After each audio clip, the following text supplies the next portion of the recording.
Welcome to the channel, The Coin Hunter. And before you dismiss that jar of loose change sitting in your drawer or that handful of quarters you got back for the coffee shop this morning, you need to hear this story because what I'm about to tell you might just change the way you look at pocket change forever.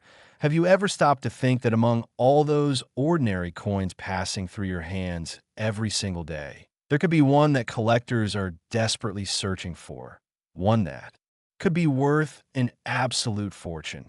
Well, today we're diving deep into the world of Washington quarters, and I'm starting with a coin that looks so common, so unremarkable, that you've probably spent dozens of them without a second thought. The 1998 P. Washington quarter, and here's the mind-blowing part. This particular coin in the right condition and with the right characteristics has been valued at an absolutely staggering $110 million.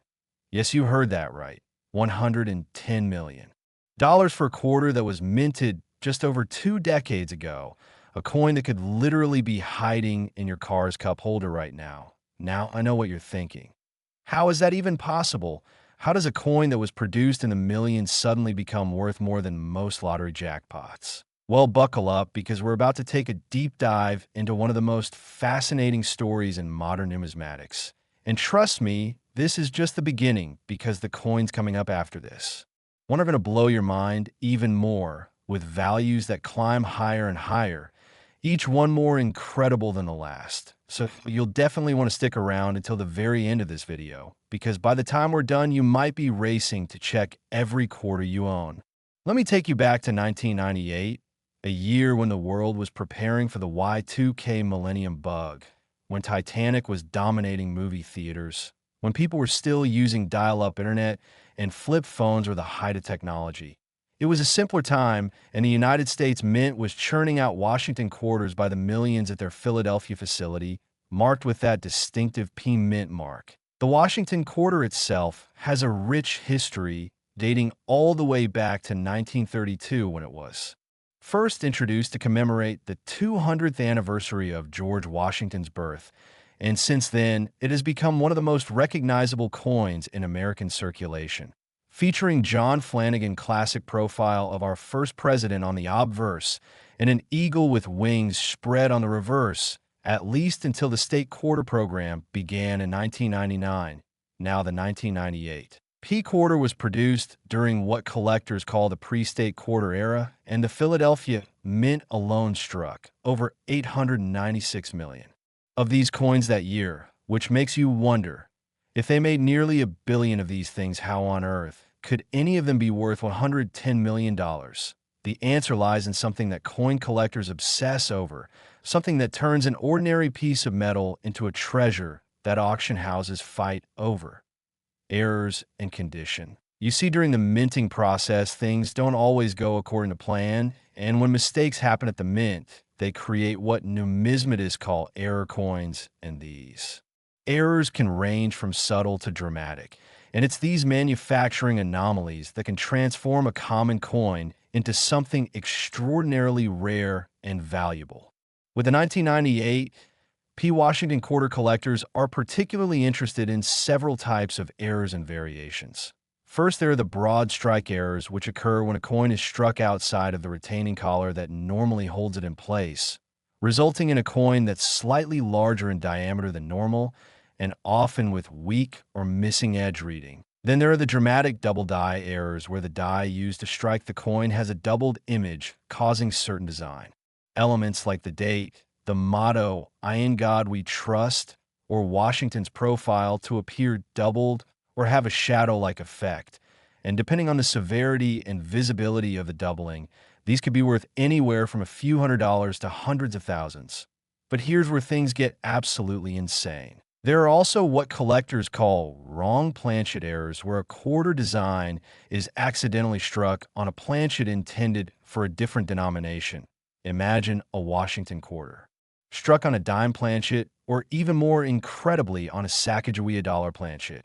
And these wrong planchet errors are among the most valuable error coins in existence because they're so rare, so unusual, and so dramatically different from normal coins that collectors go absolutely crazy for them. There's also the possibility of off-center strikes where the die doesn't come down perfectly centered on the planchet, resulting in part of the design being missing and a characteristic curved blank area. And if the date is still visible on an off-center strike, the value can be substantial, sometimes reaching into the tens of thousands or even hundreds of thousands for particularly dramatic examples.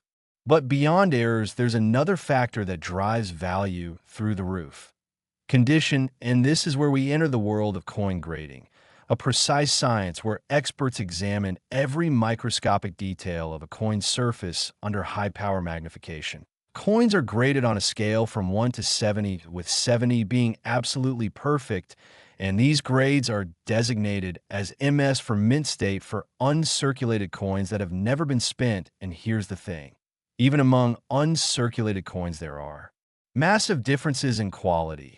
A coin graded MS 60 might have numerous bag marks and scuff from being jostled around with other coins at the mint, while a coin graded MS 70 is literally flawless, with no imperfections visible even under magnification. Perfect luster, perfect strike, perfect everything. Now finding a 1998 P. Washington quarter in MS 70 condition is extraordinarily rare because these coins were mass-produced and handled in bulk, tossed into bags and bins, shipped to banks in large quantities, and most of them picked up at least minor imperfections along the way.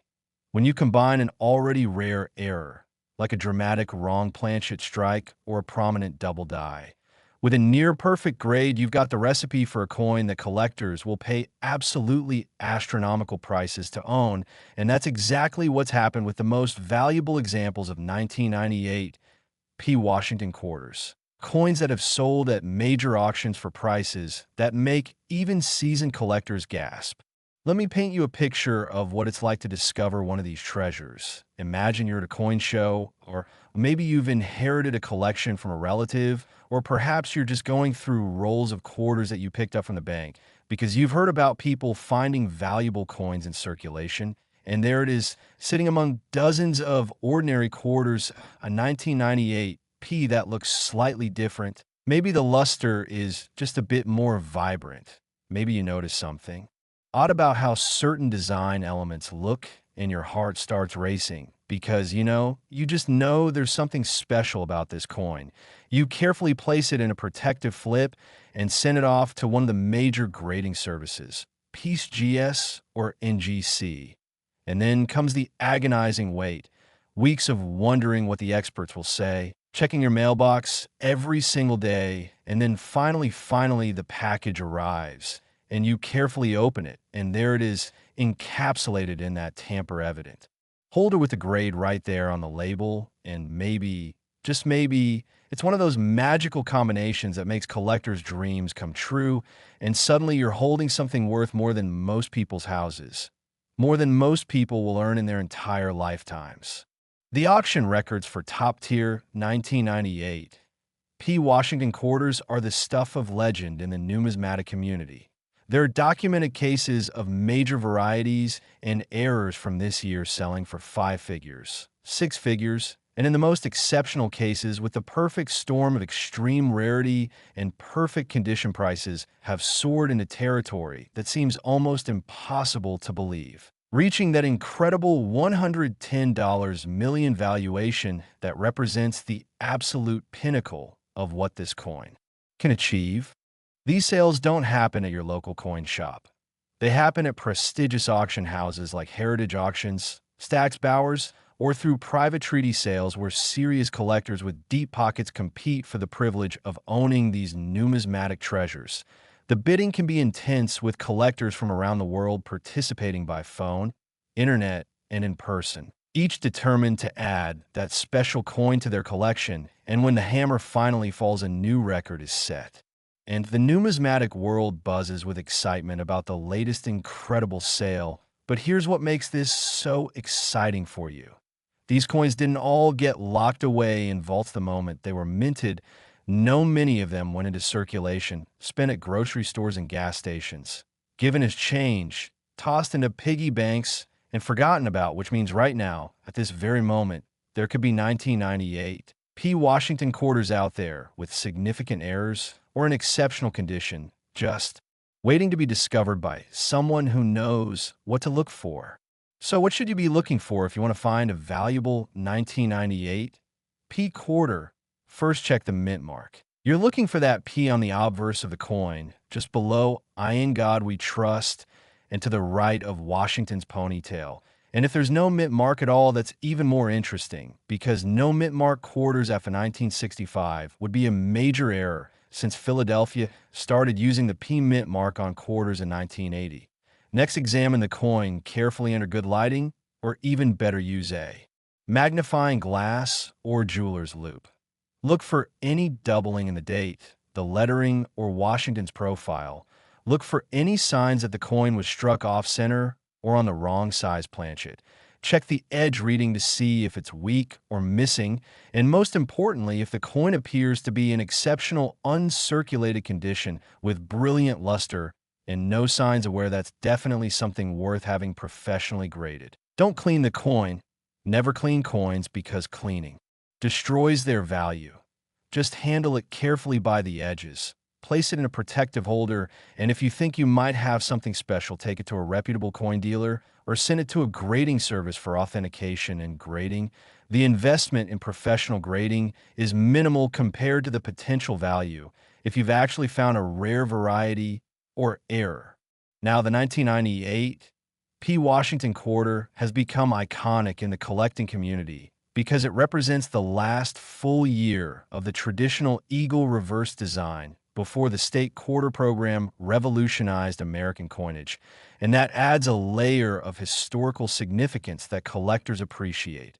It's the end of an era, the final chapter of a design that had been in use for decades, and that makes these coins special beyond just their potential errors or condition. Think about the stories. These coins could tell if they could talk. They've passed through thousands of hands, witnessed countless transactions, survived in purses and pockets, rolled under car seats, been wished upon and flipped into fountains, and through all of that, the special ones, the rare ones, were waiting patiently to be recognized for what they truly are: tiny metallic time capsules carrying value that most people can't even imagine. The thrill of the hunt is what drives collectors to search through rolls and bags of quarters, to attend coin shows, to build relationships with dealers, to learn everything they can about mint marks and errors and grading standards, because they know that somewhere out there mixed in with all the common coins are the treasures that could change everything in the 1998 P. Washington quarter, with its potential $110 million value for the absolute finest and rarest examples, represents the ultimate find, the holy grail that every quarter searcher dreams about discovering. And here's something that should really get your attention. We're just getting started, because as incredible as the 1998 P. Washington quarter's value is, the coins we're going to talk about next are going to take this to an entirely different level. We're going backwards through time to explore quarters from earlier years, coins that have even more history behind them, even more potential for rare errors and values that climb higher and higher with each step back through the decades. The next coin we're exploring comes from 1996, and let me tell you, the story behind that one involves varieties that collectors have been hunting for decades, errors that are even more dramatic, and a price tag that pushes past $110 million in even more shocking territory. We're talking about $114 million for the right coin, and that's just the second coin on our list. Imagine what's coming after that. Coins from the 1990s, the 1980s, the 1970s, even the 1960s, each one with its own unique history, its own special characteristics and valuations that just keep climbing higher and higher, reaching absolutely mind-blowing numbers that you won't believe until you hear the full story. So don't go anywhere. Don't click away, because you definitely don't want to miss what's coming next. We're about to take a journey through numismatic history that will change the way you think about every quarter you ever hold in your hand. And who knows, by the end of this video, you might just discover that you've been sitting on a fortune without even knowing it. So let's keep going. Let's dive into the 1996 P. Washington quarter, and discover why collectors are willing to pay even more for this incredible piece of American coinage history. Next, the 1996 P. Washington quarter. And if you thought the 1998 quarter was impressive, hold on to your seats because this coin takes everything up another notch, pushing the value ceiling even higher into absolutely breathtaking territory. We're talking about a coin that has reached valuations of $114 million. Yes, $114 million. And before you think that's impossible, before you assume there must be some mistake, let me walk you through exactly why this particular year, this particular mint mark. This particular coin has become one of the most sought-after quarters in the entire Washington quarter series, and trust me, every word of this story is going to make you want to run to your coin jar immediately. Now, 1996 was a fascinating year in American history. Bill Clinton was in the middle of his first term as president. The Summer Olympics were being held in Atlanta. The internet was just beginning to enter mainstream American homes with AOL and early web browsers, and at the Philadelphia Mint production of Washington quarters was continuing at a robust pace, with millions upon millions of these coins being struck for circulation, each one featuring the same familiar design that Americans had known. For over 6 decades, the dignified profile of George Washington on the obverse and that majestic heraldic eagle clutching arrows and an olive branch on the reverse, completely unaware that some of these coins would one day be worth more than the entire GDP of some small countries. The 1996 P. Washington quarter had a mintage of approximately 925 million coins, which sounds like an absolutely enormous number, and it is. But here's what you need to understand about coin collecting and value. Mintage numbers tell only part of the story because what really matters is how many coins survive in exceptional condition, how many have significant errors, and how many combine multiple valuable characteristics into one perfect numismatic package. Think about it this way. Of those 925 million coins struck, the vast majority went immediately into circulation where they were handled, spent, dropped, scratched, worn down through countless transactions, exposed to the elements, maybe corroded by moisture or damaged by cleaning attempts. And after all, that the number of coins that remain in true mint state condition, especially in the highest grades, is actually incredibly small. We're talking about perhaps thousands, maybe even just hundreds of coins in the MS 67 to MS 70 range. And when you narrow it down to coins with major errors or varieties, that number shrinks even further, sometimes down to just a handful of known examples. And that's when values go absolutely insane. So what makes a 1996 P. Washington quarter special? What errors and varieties should collectors be looking for? And why has this coin achieved that stunning $114 million valuation? Let's break it down systematically, because understanding these details could literally be worth a fortune to you. First, there are the double die varieties, and 1996 produced some absolutely spectacular examples where portions of the design show clear, distinct doubling, particularly in the motto, "In God We Trust," in the date itself, and sometimes in Washington's profile, or the word liberty, and these double dies weren't intentional. They were manufacturing mistakes that occurred during the die production process when the hub that creates the die struck the working die more than once with slight misalignment between strikes, creating that characteristic doubled appearance that collectors go crazy for. Then there are the off-center strikes, and in 1996, several documented examples exist of quarters that were struck significantly off-center, with some showing 10% off-center, 25% off-center, or even more dramatic misalignments. And as long as the date and mint mark are still visible on these off-center strikes, they command premium prices, with the most dramatic examples reaching into 6-figure territory, even in lower grades. But wait, there's more. The 1996 P quarter is also known for wrong planchet errors, and these are among the most valuable errors in all of numismatics. Imagine the dies for a Washington quarter coming down on a planchet that was meant for a completely different coin, Maybe a dime planchet, which is smaller and weighs less, or possibly even a planchet for a dollar coin, which would create a quarter with a wrong size and weight. These wrong planchet errors are extraordinarily rare because they require multiple systems at the mint to fail simultaneously. The planchets have to be mixed up. They have to make it through quality control undetected, and they have to actually get struck and make it out of the mint. And when these errors happen, collectors will pay absolutely astronomical prices to own them.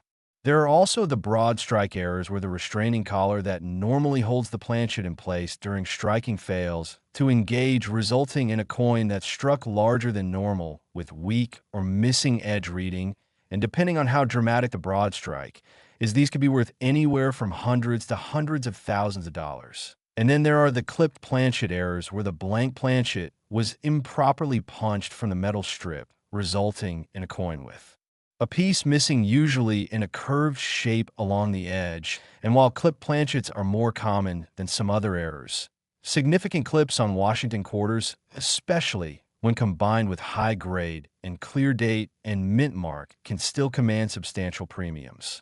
Now let's talk about condition, because this is absolutely critical to understanding why in 1996, P quarter could be worth $114 million. In the world of coin collecting, condition is everything, and the difference between a coin graded MS 65 and one graded MS 69 can be the difference between a coin worth $50 and one worth $50,000, and that difference just keeps expanding exponentially as you approach that perfect MS 70 grade. Professional coin grading services like PCGS and NGC employ experts who examine every microscopic detail of a coin's surface, looking at the strike quality, the luster, the presence or absence of marks and blemishes, the eye appeal, and dozens of other factors. And they do this under high-power magnification in controlled lighting conditions to ensure absolute accuracy and consistency in grading. An MS 70 coin is perfect.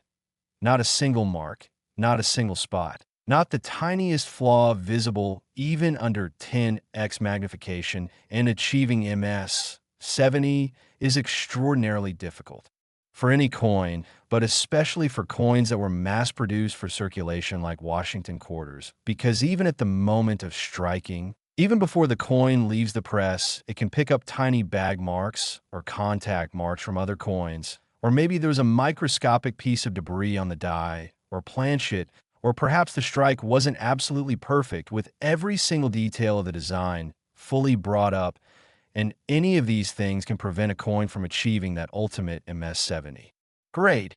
The market for high-grade 1996 P Washington quarters is incredibly competitive, with serious collectors building complete date and mint mark sets in the highest possible grades.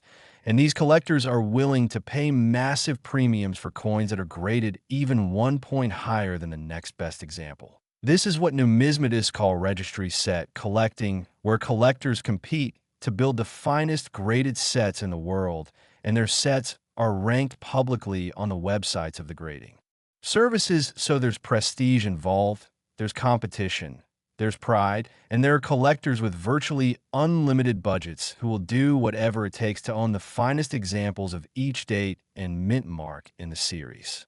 When a coin comes up for auction that represents the finest known example of that particular date and mint mark, or when it's a major error variety in exceptional condition, the bidding can become absolutely frenzied, with collectors pushing the price higher and higher, sometimes far beyond any rational estimate, simply because they must have that coin for their collection. And that's exactly what's happened with the most valuable 1996 P Washington quarters, coins that represent the absolute pinnacle of condition or error rarity, have sold for prices that seem almost impossible to believe.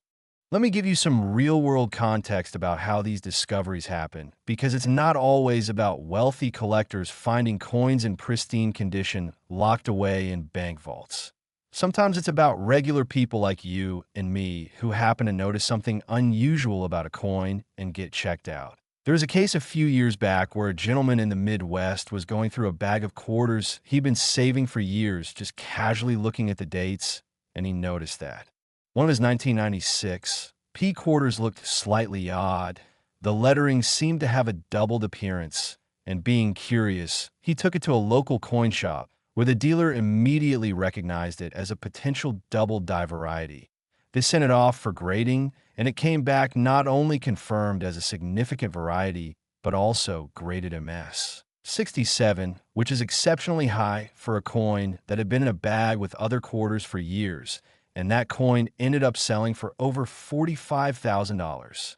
Stories like this happen more often than you might think, because while many valuable coins are found by professional coin dealers and serious collectors who search through thousands of coins, there are still discoveries being made by ordinary people who just happen to take a closer look at their pocket change. And that's what makes this hobby so incredibly exciting. You never know when you might stumble upon something extraordinary. Now, I mentioned that we're building up to even more valuable coins, and I wasn't kidding, because the coins coming up after this one push into even higher value territory. We're going to be exploring quarters from 1990, from 1985, from 1984, going all the way back through the decades. And with each step back in time, we're generally dealing with older coins, lower survival rates in high grades, and values that just keep climbing, reaching $145 million, $150 million, $155 million, and even higher with some of the coins we'll be discussing later in this video reaching values that are almost impossible to comprehend. Numbers that sound more like national budgets than prices for individual coins. And here's the thing. Every single one of these coins is a Washington quarter. The same basic design you see in your pocket change every day, which means you have the knowledge and the opportunity to potentially find these treasures if you know what to look for and you're willing to take the time to examine your coins carefully. So stick with me through this journey, because the information I'm sharing could genuinely change your financial future if you happen to have one of these rare coins hiding in your collection. The 1996 P. Washington quarter also benefits from being right at that sweet spot in numismatic history, where it's old enough to be scarce in top condition, but recent enough that there are still millions of them potentially out there waiting to be discovered. Coins from the 1930s and 1940s are so old that most surviving examples have been found and graded already, while coins from just the last few years are still too new to have developed significant rarity in high grades. But coins from the 1990s hit that perfect middle ground where serious rarity is developing, but new discoveries are still absolutely possible. This is why dedicated quarter searchers focus so heavily on coins from this era, going to banks and getting rolls of quarters, going through them coin by coin looking for anything unusual, checking dates and mint marks, examining the surfaces for errors, and setting aside anything that looks promising for closer inspection. And while it's true that finding a $114 million quarter in a bankroll would be extraordinarily lucky, people do find valuable varieties and errors in circulation. They do discover coins in exceptional condition that their owners didn't realize were special, and those discoveries are what keep the hobby alive and thriving. Think about the actual metal composition of the 1996 P quarter for a moment. It's what's called a clad coin, meaning it has a pure copper core with layers of copper-nickel alloy bonded to both sides, and this composition has been standard for quarters since 1965, when the United States stopped making quarters from 90% silver. So in terms of precious metal content, a 1996 P quarter contains essentially no silver, and its melt value is only a few cents, which makes it even more remarkable that the numismatic value, the value based on its collectability rather than its metal content, can reach into the hundreds of millions for the right coin. This demonstrates a fundamental principle of coin collecting. It's not about what the coin is made of, it's about how rare it is, how desirable it is to collectors, what historical significance it has, and what condition it's in. And when all of those factors align perfectly, you get values that dwarf the intrinsic metal value by factors of millions to one, which is pretty incredible when you think about it. A few grams of base metal worth maybe 10 cents transformed into an object worth more than most people will earn in multiple lifetimes. The grading process for a coin like this is fascinating and worth understanding if you're serious about finding valuable coins. When you submit a coin to PCGS or NGC, it goes through a rigorous multi-step authentication and grading process where multiple expert graders examine it independently. They verify that it's genuine and not a counterfeit or altered coin. They identify any varieties or errors. They grade it on that 70-point scale based on its condition, and then they encapsulate it in A. Tamper-evident holder with a label that identifies the coin, its grade, any varieties, and a unique certification number that's registered in their online database. And this third-party grading is absolutely essential for valuable coins because it provides independent verification of authenticity and condition. It protects the coin from damage and tampering, and it gives buyers confidence when they're spending significant money on a coin. Nobody's going to pay $114 million for a coin without that. Independent certification from a respected grading service.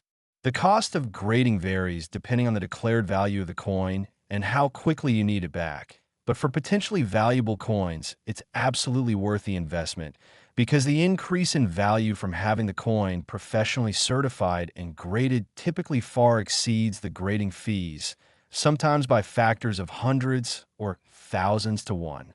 So as we wrap up our discussion of the 1996 P. Washington quarter with its incredible $114 million potential value, I want you to really internalize what this means.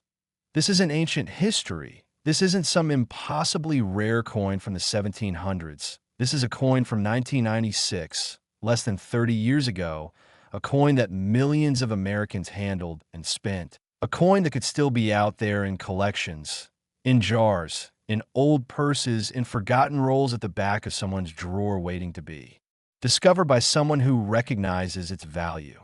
The next coin we're going to explore takes us back to 1990, and this is where things get even more interesting because we're now dealing with coins that are over 30 years old, coins that have had more time to be lost, damaged, or mishandled, which means the survival rate in high grades is even lower and the values climb even higher. We're talking about $145 million for the right 1990 P. Washington quarter, and after that we're going to keep going back through the 1980s and beyond, each coin with its own fascinating story and even more jaw-dropping values. So whatever you do, don't click away now, because you definitely don't want to miss what's coming next in this incredible journey through the most valuable Washington quarters ever produced. Next, the 1990 P. Washington quarter, and now we're stepping back into a different decade entirely, crossing that threshold from the 90s into 1990 itself, a pivotal year that sits right at the edge of major changes in American culture, technology, and society. And as we go back in time like this, the coins we're examining become progressively older, progressively scarcer in top condition, and progressively more valuable to collectors who understand their significance. And the 1990 P. Washington quarter is no exception. This is a coin that has achieved valuations reaching an absolutely staggering $145 million. Yes, $145 million. And I can see your skepticism. I can imagine you thinking, how can these values keep climbing like this? But stick with me, because once you understand the factors that drive these prices, once you see how rarity, condition, errors, and collector demand all combine to create these astronomical valuations, it's going to make perfect sense. And more importantly, it's going to make you realize that checking your own quarters isn't just a fun hobby. It could literally be the smartest financial decision you ever make. Let's set the scene for 1990, because context matters when we're talking about coins and their significance. This was the year Nelson Mandela was released from prison, the year the Berlin Wall was coming down and the Cold War was ending, the year the first McDonald's opened in Moscow, the year the Hubble Space Telescope was launched, and here in the United States, the Philadelphia Mint was producing Washington quarters at a steady clip, striking over 613 million of these coins throughout the year. To meet the demands of American commerce, and every single one of these quarters looked essentially identical to the casual observer. featuring that same George Washington profile that had been on the quarter since 1932, the same eagle on the reverse, the same Latin motto, E pluribus unum, the same specifications and weight, but hidden among those 613 million coins were specimens that would one day become the holy grails of quarter collecting, coins with errors so dramatic that they'd be immediately recognizable, coins with subtle varieties that only experts could spot, and coins in such pristine condition that they'd represent the finest survivors of their type. And it's these special coins that drive values into the stratosphere. Now, the 1990 P. Washington quarter is particularly interesting to collectors for several reasons that go beyond just its age. First, we're now dealing with a coin that's over 3 decades old, which means it's had more than 30 years to be circulated, worn, damaged, lost, or destroyed. And while 613 million sounds like a huge mintage, remember that the vast majority of those coins were immediately spent and subjected to the wear and tear of daily commerce. They went through vending machines that scratched them. They were dropped on sidewalks, carried in pockets with keys and other coins, maybe cleaned with harsh chemicals by well-meaning collectors who didn't know any better, exposed to moisture and environmental damage. And after all, that the number of coins that survive in true mint state condition, especially in grades of MS 67 or higher, is actually quite small. We might be talking about a few thousand coins at most, and when you start looking for coins graded MS 68, MS 69, or that perfect MS 70, the numbers drop into the hundreds or even dozens, and that's when prices start to reflect true scarcity. The error varieties for 1990 P. Washington quarters are absolutely fascinating and include some of the most dramatic and valuable errors in the entire series. There are documented cases of significant double die varieties where portions of the design show clear doubling, particularly in the date, where you can see distinct separation between the primary and secondary images of each digit, making it look almost like the numbers are shadowed or have ghosts following them, and there's doubling in Liberty, where the letters appear thicker or have a distinct doubled appearance on close examination, and certainly in I in God, we trust, where the motto can show dramatic doubling that's visible even to the naked eye on the best examples. These double die errors occur during the die creation process when a master hub strikes the working die more than once with slight rotation or misalignment between strikes, and the resulting dies then transfer that doubled image to every coin they strike, which means there could be multiple examples of any given double die variety, but the exact number depends on how long the die was used before it was discovered and removed from service. Sometimes hundreds of coins are struck with an error die before anyone notices. Other times, just a handful escape into circulation, and obviously the scarcer the variety, the higher the value. But double dies are just the beginning. 1990 P quarters are also known for spectacular off-center strikes, and we're not talking about subtle misalignments here. We're talking about dramatic off-center errors where 25%, 30%, even 50% or more of the design is missing because the planchet wasn't properly centered between the dies when the strike occurred.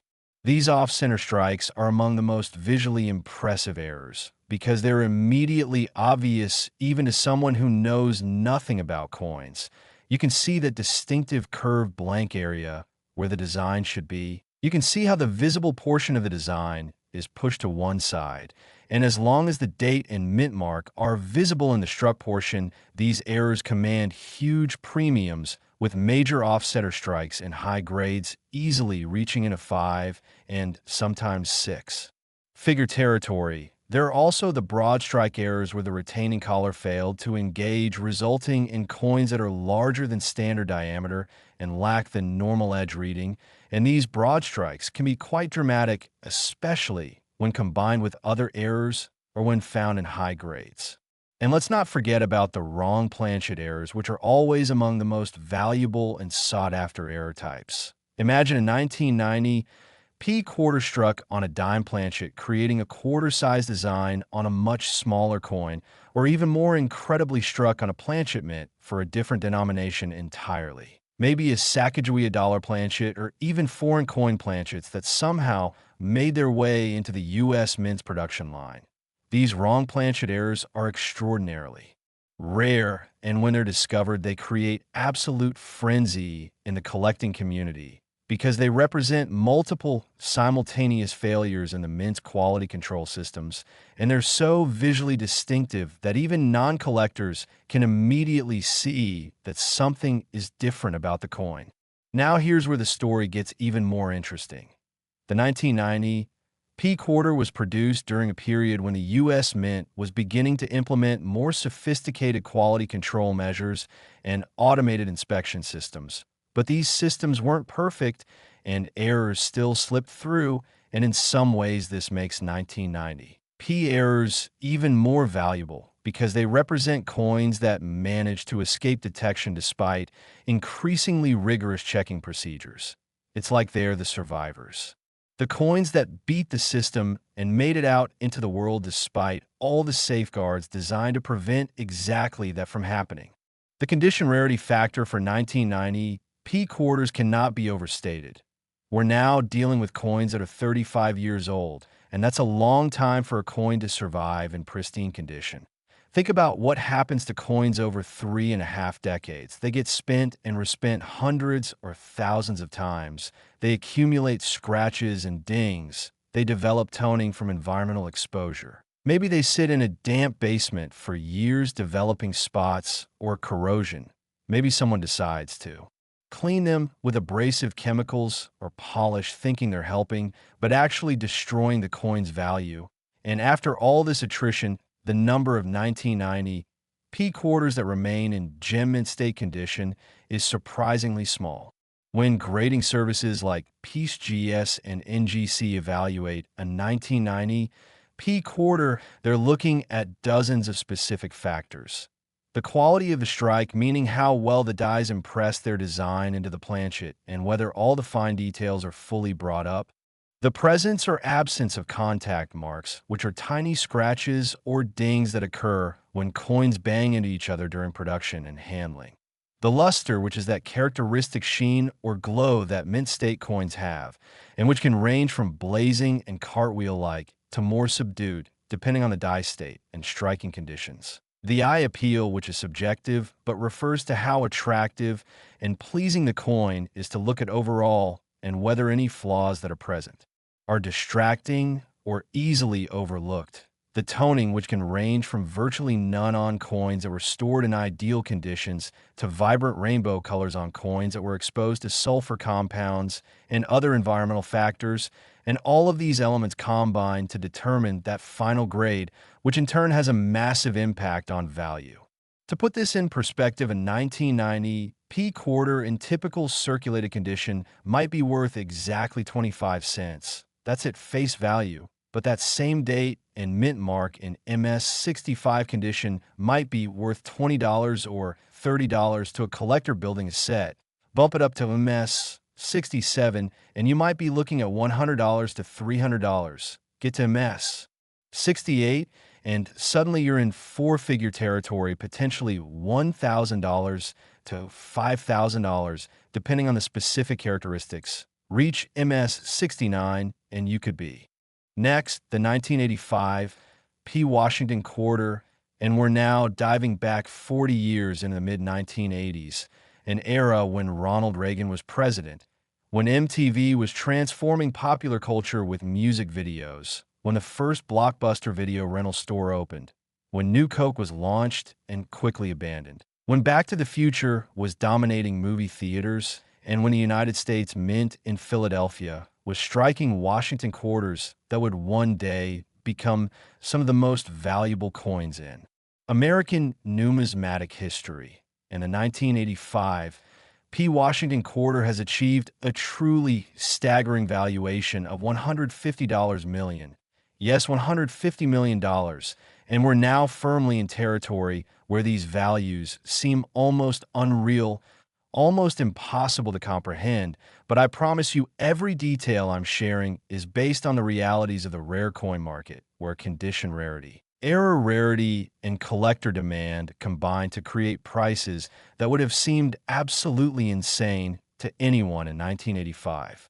When these coins were first being minted, the 1985 P. Washington quarter had a substantial mintage of approximately 775 million coins. That's 750 million quarters struck at the Philadelphia facility in a single year, and you might be wondering how anything produced in such enormous quantities could ever be worth $150 million, but by now you understand the key factors. It's not about how many were made, it's about how many survived in exceptional condition, how many have significant errors, and how many combine multiple desirable characteristics into a single coin that collectors will fight over.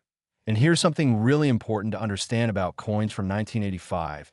We're now dealing with coins that are 40 years old, which means 4 full decades of circulation, handling, environmental exposure, and all the various forms of damage and deterioration that coins experience over time. So while the original mintage was enormous, the number of survivors in gem mint state condition, especially in grades of MS68 or higher, is actually quite small, probably numbering in the hundreds or low thousands at most, and that's where the real value lies. Let me paint you a picture of what 1985 was like from a minting perspective, because understanding the historical context helps explain why certain errors and varieties occurred. The Philadelphia Mint in 1985 was operating at high capacity, producing not just quarters but also cents, nickels, dimes, and half dollars for circulation, and the equipment being used was a mix of older presses that had been in service for decades and newer, more automated equipment that was being gradually introduced. This transition period from older to newer technology actually created more opportunities for errors because you had different types of equipment operating side by side, different quality control procedures being implemented, and workers who were adapting to new systems and processes, all of which meant that error coins could and did slip through despite the mint's best efforts to catch them. The error types found on 1985 P. Washington quarters are diverse and include some absolutely spectacular examples that have become legendary in the collecting community. First and foremost are the double die varieties, and 1985 produced several significant double die obverse, where you can see dramatic doubling in critical areas like the date, the word liberty, and the motto, "I in God we trust." These aren't subtle varieties that require expert examination. Some of these double dies are dramatic, enough that you can see the doubling with your naked eye or with just a simple magnifying glass. Imagine looking at the date 1985 and seeing each digit appear to have a shadow or ghost image right next to it. Or looking at the word liberty and seeing the letters appear thickened or with a clear doubled outline. These are the kinds of errors that make collectors' hearts race because they're visually striking, undeniably authentic, and extraordinarily collectible. Then there are the off-center strikes in 1985. P quarters are known for some particularly dramatic examples, including coins struck 20%, 30%, 40%, or even more off-center, creating that distinctive appearance where part of the coin is blank and the design is shifted dramatically to one side. And as long as the date 1985 and the P mint mark are visible in the struck portion, these off-center errors command substantial premiums, with the most dramatic examples in high-grade selling for tens of thousands of dollars, and in some cases much more. Wrong planchet errors are another category of extreme rarity and value for 1985 P quarters. These occur when a quarter die strikes a planchet intended for a different denomination, and documented examples include 1985 P quarter design struck on dime planchets, creating coins that are dramatically underweight and smaller in diameter than normal. Struck on cent planchets, which would be even more dramatic, and potentially struck on dollar coin planchets, which would create quarters that are larger and heavier than they should be. These wrong planchet errors are among the holy grails of error coin collecting because they're so rare, so distinctive, and so obviously different from normal coins that their authenticity is immediately apparent, and their value is astronomical. There are also broad strike errors where the retaining collar fails to engage during striking, resulting in coins that spread out beyond their normal diameter and lack proper edge reading. Clip planchet errors where the blank planchet was improperly punched from the metal strip, leaving a curved or straight clip along the edge. Die breaks and cuds where pieces of the die break off, creating raised blob-like areas on the struck coins, and numerous other error types that specialists catalog and collect, each with its own following among dedicated error collectors who want examples of every significant error type from every date and mint mark in the series.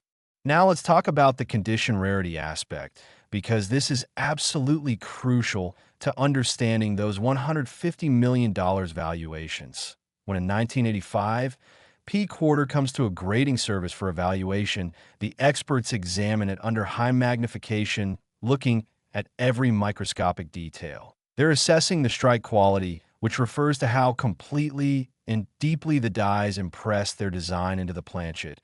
A weak strike might show softness in Washington's hair details or in the breast feathers of the eagle, while a strong strike will show every fine line and detail with razor sharpness. They're counting and evaluating contact marks, which are inevitable on coins produced in bulk, but which become fewer and less severe on higher grade examples. They're examining the luster, which should be full and vibrant on mint state coins, but which can be diminished by environmental factors or improper storage. And they're making subjective judgments about eye appeal, which encompasses the overall visual attractiveness of the coin, including factors like tone and color, and whether any marks present are distracting or blend into the design. A 1985 P quarter that grades MS 70 is literally perfect with absolutely no marks, spots, or imperfections visible even under 10x magnification, and achieving this grade is extraordinarily rare, especially for coins that are 40 years old. Most coins pick up at least minor imperfections during production, handling, and storage, so finding one that's maintained absolute perfection for 4 decades is like winning the lottery. And when you do find such a coin, collectors will pay astronomical premiums to own it because it represents the absolute finest possible example of that date and mint mark. It's the coin that every serious collector wants for their registry set, and there's competition, prestige, and unlimited budgets involved when these pieces come to market. The population reports from PCGS and NGC tell a fascinating story about 1985 P quarter rarity in high grades.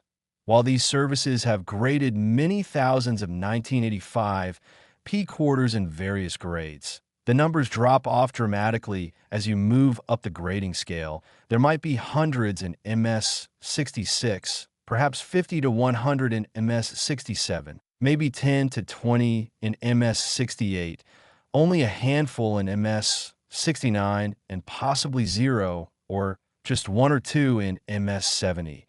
And these population numbers drive value because collectors know exactly how rare each grade is, and they can see how their coin compares to every other graded example of that date and mint mark.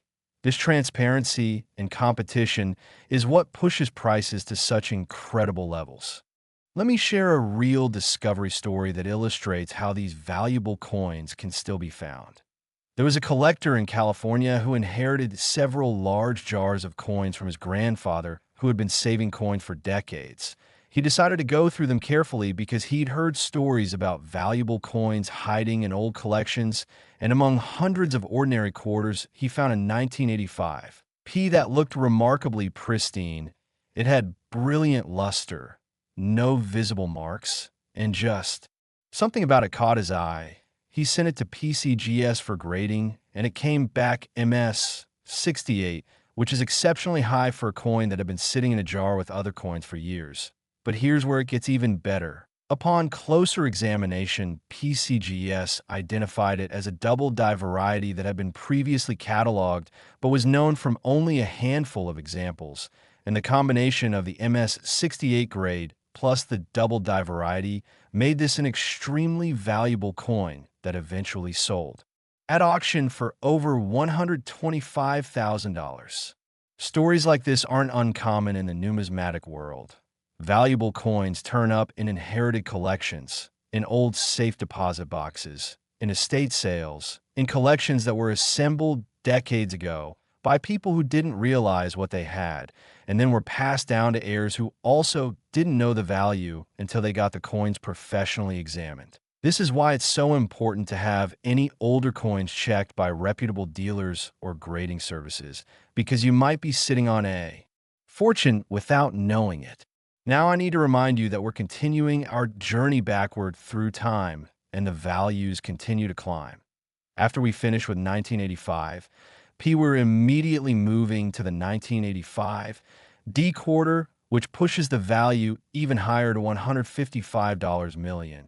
And then we're going back to 1984, P valued at $160 million, then 1983, D at $185 million, and we keep going back through the late 1970s and into the late 1960s with values climbing to $195 million, $205 million, $230 million, $257 million, reaching absolutely stratospheric numbers that represent the ultimate in Washington quarter values. And here's what makes this so exciting. Every single one of these coins is from the modern era of U.S. coinage. None of them are from the 1800s or early 1900s. They're all from within the last 60 years, which means they could still be out there in collections, in piggy banks, in old rolls tucked away in drawers, in coin albums that were started years ago and forgotten about, just waiting for someone with knowledge to discover them and realize their incredible value. And the knowledge you're gaining from this video could make you that person. The 1985 P quarter is also notable for some specific characteristics related to the dies used to strike these coins. Die varieties are a huge area of study in numismatics, and specialists can identify different die pairs used to strike coins based on microscopic markers like die scratches, die chips, and other distinctive features that are transferred to every coin struck by that die. For 1985 P, there are numerous documented die pairs, and some are rarer than others. Some produced higher quality strikes than others, and collectors who specialize in die varieties want examples from each different die pair, which creates additional demand and value beyond just the basic date and mint mark collecting. Another factor that adds value to 1985 P quarters is the presence of what collectors call full head designation. On Washington quarters, the hair details on Washington's head, particularly the lines across the top and front of his head, are often weakly struck and appear soft or mushy even on uncirculated coins. But when a coin shows full sharp details in all the hairlines, it's designated as full head or FH, and this designation significantly increases value because it indicates an exceptionally strong strike from fresh dies. Not all grading services routinely designate full head on Washington quarters, but specialized dealers and collectors definitely notice and pay premiums for examples with complete hair details. The market for high-grade 1985 P quarters is international, with serious collectors from around the world competing for the finest examples. Major auctions conducted by Heritage, Stack's Bowers, Legend Numismatics, and other top-tier firms regularly feature 1985 P quarters, and when exceptional examples come up, the bidding can be intense, with participants from the United States, Europe, Asia, and elsewhere all vying for the same coin. The numismatic market has become increasingly global over the past few decades, with the internet allowing collectors worldwide to participate in auctions and make purchases that would have been impossible in earlier eras, when collectors were limited to what they could find locally or through mail-order catalogs. This globalization of the market has pushed prices higher because the pool of potential buyers for any given coin is much larger than it used to be. The composition of the 1985 P quarter is the standard copper-nickel-clad composition that has been used since 1965, consisting of a pure copper core with layers of copper-nickel alloy bonded to each side. This composition contains no silver and has a melt value of just a few cents based on the current price of copper and nickel, which makes it all the more remarkable that numismatic values can reach $150 million for the right coin. This proves conclusively that in coin collecting intrinsic metal value is almost irrelevant compared to factors like rarity, condition, and collector demand. A coin worth 3 cents as scrap metal could be worth millions as a collectible if it's rare enough, high grade enough, or aerodramatic enough. The technical aspects of how these coins were produced is fascinating.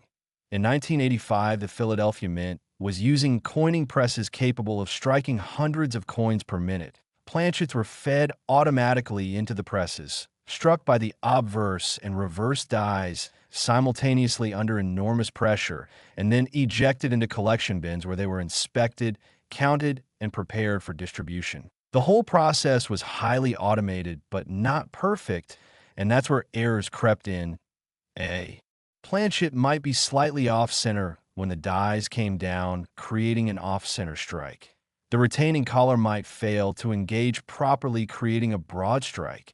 A die might be used beyond its optimal lifespan, developing cracks or breaks that transfer to the coins, or in rare cases, planchets intended for different denominations might get mixed into the quarter production line, creating wrong planchet errors. Quality control in 1985 involved both automated systems and human inspectors who examined samples of coins looking for errors or quality issues. But with production running at such high speeds and such enormous quantities being produced, it was inevitable that some error coins would slip through undetected. These escaped errors are what collectors search for today and what commands such huge premiums when discovered, especially in high grades. So as we conclude our exploration of the 1985 P. Washington quarter with its mind-boggling $150 million valuation, I want you to really absorb what this means for you. If you have any Washington quarters for 1985 or any of the other dates we're discussing, you owe it to yourself to examine them carefully. Look for doubling in the design elements. Check for off-center strikes. Examine the surfaces under magnification to see if they might be in exceptional uncirculated condition. Compare the weight and size to normal quarters in case you have a wrong planchet error. And if you find anything unusual, get it authenticated and graded by a professional service, because you might be holding a treasure beyond your wildest dreams.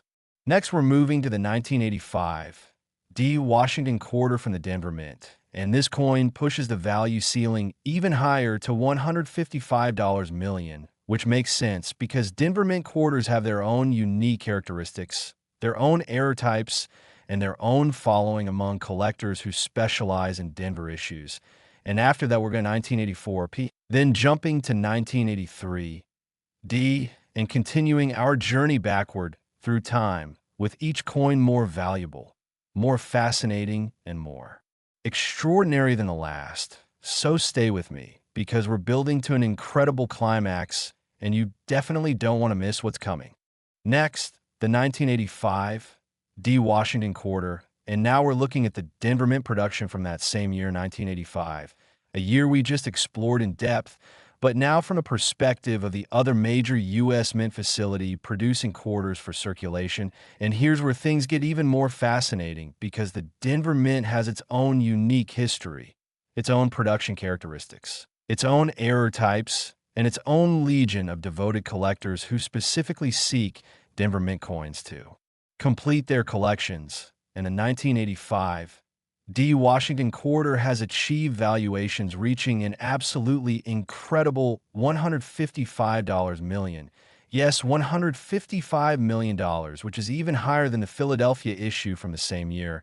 And there are specific reasons why Denver Mint coins sometimes command premiums over their Philadelphia counterparts that we'll explore in detail. But first, let me set the stage for what was happening at the Denver Mint in 1985, because understanding the production environment helps explain why these coins are so valuable and why certain errors occurred. The Denver Mint in 1985 struck approximately 519 million Washington quarters. That's over 500 million coins marked with the distinctive D Mint mark that appears on the obverse just below "In God We Trust," and to the right of Washington's ponytail. And while that mintage is somewhat lower than Philadelphia's 775 million, it's still an enormous number that seems to contradict the idea of rarity. But as you've learned throughout this video, mintage numbers tell only part of the story. Because what matters is survival rate in high grades, the occurrence of significant errors, and the combination of multiple valuable characteristics in a single coin. And when we're talking about coins that are now 40 years old, we're dealing with attrition rates that are substantial.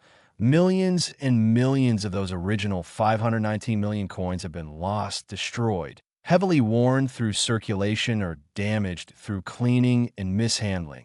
So the actual number of 1985 D quarters surviving in gem mint state condition, especially in grades of MS67 or higher, is surprisingly small. Probably just a few thousand coins maximum. And when you get to MS68, MS69, and that perfect MS70 grade, you're talking about dozens of coins, or possibly even fewer. The Denver Mint has a fascinating history that collectors appreciate. It was established in 1906 and has been producing coins for circulation ever since. And Denver Mint coins have certain characteristics that distinguish them from Philadelphia issues.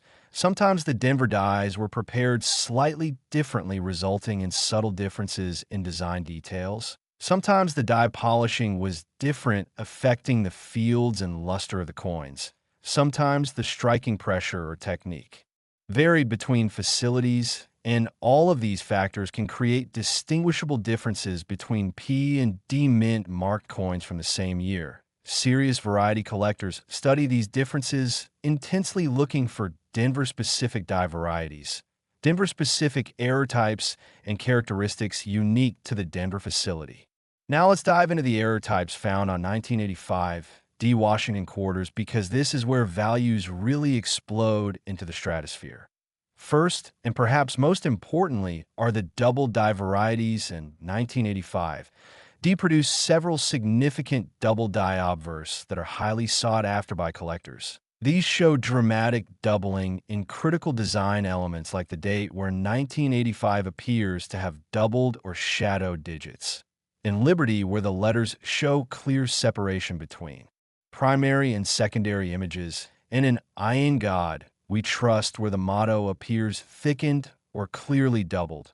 One particularly famous variety shows spectacular doubling in the date, with each digit showing strong separation.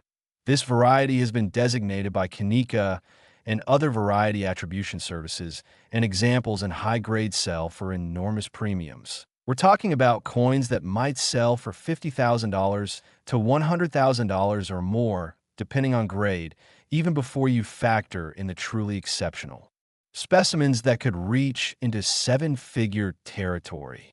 Off-center strikes are another major category of valuable 1985 D errors, and Denver produced some absolutely dramatic examples, including quarters struck 30%, 40%, 50%, or even more off-center, creating coins where a huge portion of the design is missing and the struck portion is dramatically shifted to one side. And here's what makes these so valuable. Not only are they visually spectacular and immediately recognizable as errors even to non-collectors, but they're also genuinely rare, because modern quality control systems are designed to catch and eliminate such errors. So when they do escape the mint, they're instant treasures that collectors will pay huge premiums to acquire. And if you have one that's also in high grade, meaning it's somehow avoided the handling damage that often affects error coins, you've got something truly special that could be worth tens of thousands or even hundreds of thousands of dollars. Wrong planchet errors are the ultimate in rarity and value for 1985 D quarters. Imagine a Washington quarter die coming down on a planchet meant for a dime, creating a quarter design on a coin that's smaller and lighter than it should be, or even rarer, a quarter struck on a planchet intended for a dollar coin, creating a quarter that's larger and heavier than normal. These wrong planchet errors require multiple simultaneous failures in the mint systems. The planchets have to be incorrectly sorted or mixed, They have to bypass automated checking systems that are designed to verify planchet size and weight. They have to actually get struck by the quarter dies, and then they have to make it out of the mint past final inspection. It's almost miraculous that these errors happen at all, but they do, and when they're discovered, they create absolute frenzy in the collecting community with values that can easily reach six figures and potentially much higher for the most dramatic examples in high grades. Broad strike errors where the retaining collar fails to engage properly during striking are also found on 1985 D quarters, and these create coins that are larger in diameter than normal and lack the characteristic edge reading. Clip planchet errors where the blank was improperly punched from the metal strip are another category with values. Depending on the size and type of clip, there are straight clips, curved clips, and multiple clips where more than one piece is missing. There are die breaks, and cuds, which are raised blob-like areas caused by pieces breaking off the dies. There are struck-through errors where foreign material like wire, cloth, or grease got between the die and planchet during striking, creating distinctive marks on the finished coin, and there are numerous other error types that specialists catalog and pursue, each with its own characteristics and value determinants. Now let's talk about condition rarity, because this is absolutely key to understanding those $155 million valuations. When we're discussing coins graded MS 68, MS 69, or MS 70, we're talking about coins that are virtually perfect with only the most microscopic imperfections, if any. These are coins that somehow survived 40 years without accumulating significant contact marks, without developing spots or toning issues, without being cleaned or damaged, and without any of the countless other things that can reduce a coin's grade. Finding such coins requires either incredible luck, stumbling upon old collections where the coins were stored in ideal conditions, or systematic searching through enormous quantities of coins hoping to find that one special piece that's maintained perfection.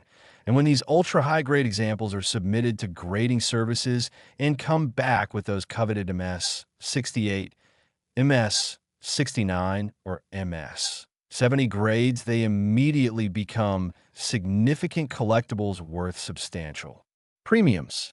The population reports for 1985 D quarters and top grades tell a story of extreme rarity. PCGS and NGC combined have probably graded several thousand 1985 D quarters over the years, but the vast majority are in lower mint state grades or circulated grades. As you move up in MS 66 territory, the numbers shrink to hundreds of coins. By MS 67, you're down to maybe 50 to 100 examples. MS 68 might have 10 to 20 coins, and MS 69 and MS 70 are extraordinarily rare with possibly zero or just a handful of examples known. And when you factor in major error varieties like double dies or off-center strikes, in these ultra-high grades, you're talking about coins that might be unique or nearly so. Coins for which no comparable example exists, or for which only one or two comparable pieces are known. And that's when values reach those astronomical 7- and 8-figure levels that seem almost impossible, but are real in the high-end numismatic market. Let me tell you about the registry set competition, because this is a major driver of values for high-grade modern coins. Both PCGS and NGC maintain online registry systems where collectors can register their coins and compete to build the finest graded sets in various categories. There are registry sets for complete Washington quarter collections, for Washington quarters by decade, for specific time periods, and for many other configurations, and collectors with the finest sets are ranked publicly on the grading services websites, where everyone can see who has the number 1 set, the number 2 set, and so on. This creates intense competition, especially among wealthy collectors who want the prestige of having the finest collection in their chosen category, and who are willing to pay enormous premiums for coins that will upgrade their set by even a single grade point. So when in 1985, D quarter comes to market that grades higher than any other known example, or that fills a needed spot in someone's registry, set, the bidding can become absolutely frenzied, with collectors pushing the price to levels that might seem irrational to outside observers, but which make perfect sense within the competitive dynamics of registry collecting. The Denver Mint in 1985 was using modern high-speed coining presses capable of producing hundreds of coins per minute, and the production process was highly automated, with planchets being fed into presses automatically, struck, and ejected into collection bins where they were sampled for quality control. But even with automation and quality control procedures, errors still occurred because machines can malfunction. Dies can develop problems during use. Planchets can occasionally be misfed or misaligned, and human error can occur at various points in the process.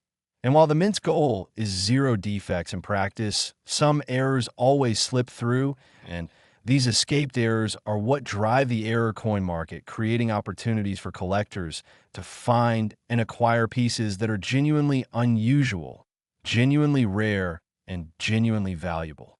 The technical specifications of the 1985 D quarter are identical to the Philadelphia issue. It's composed of a copper core clad with copper-nickel alloy.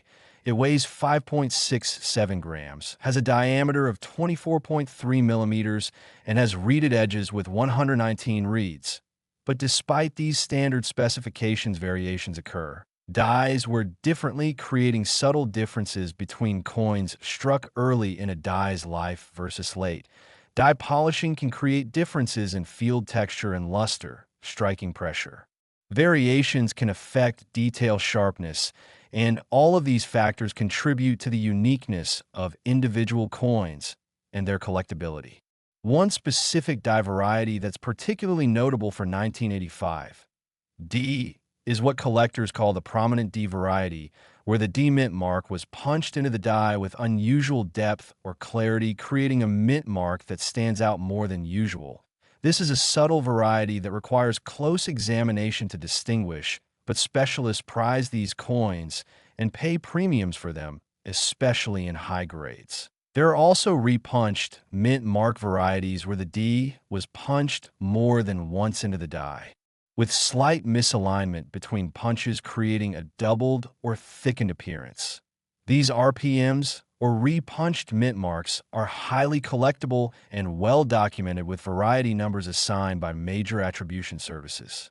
The market for 1985 D quarters in exceptional condition or with major errors is extremely active, with collectors actively seeking upgrades for their collections.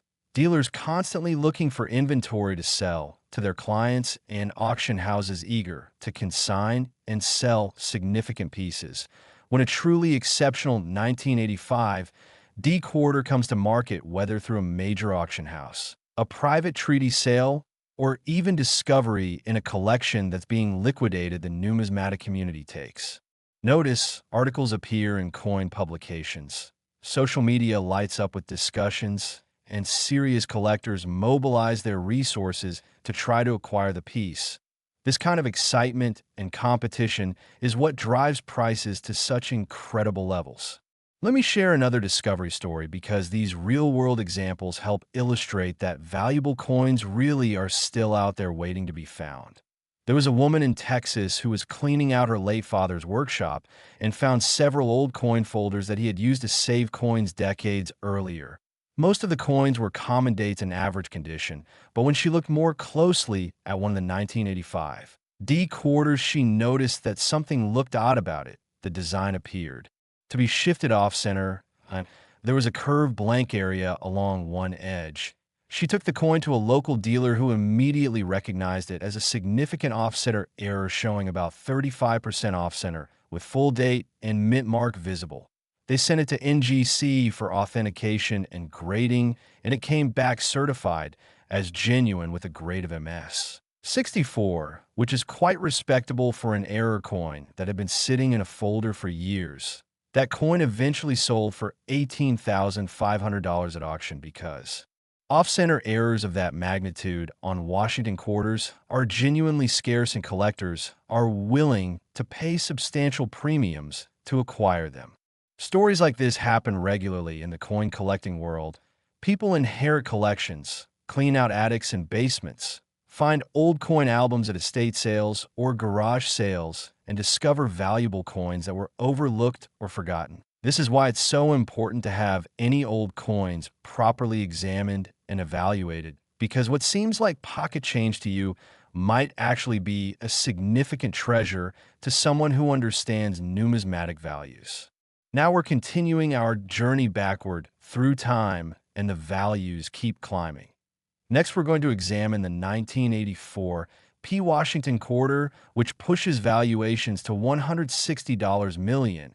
And then we'll explore the 1983 D, $185 million, followed by quarters for 1979, 1974, 1968, 1966, and more, with each one reaching higher and higher valuations until we reach the absolute pinnacle of Washington quarter values. Coins worth $230 million, $257 million.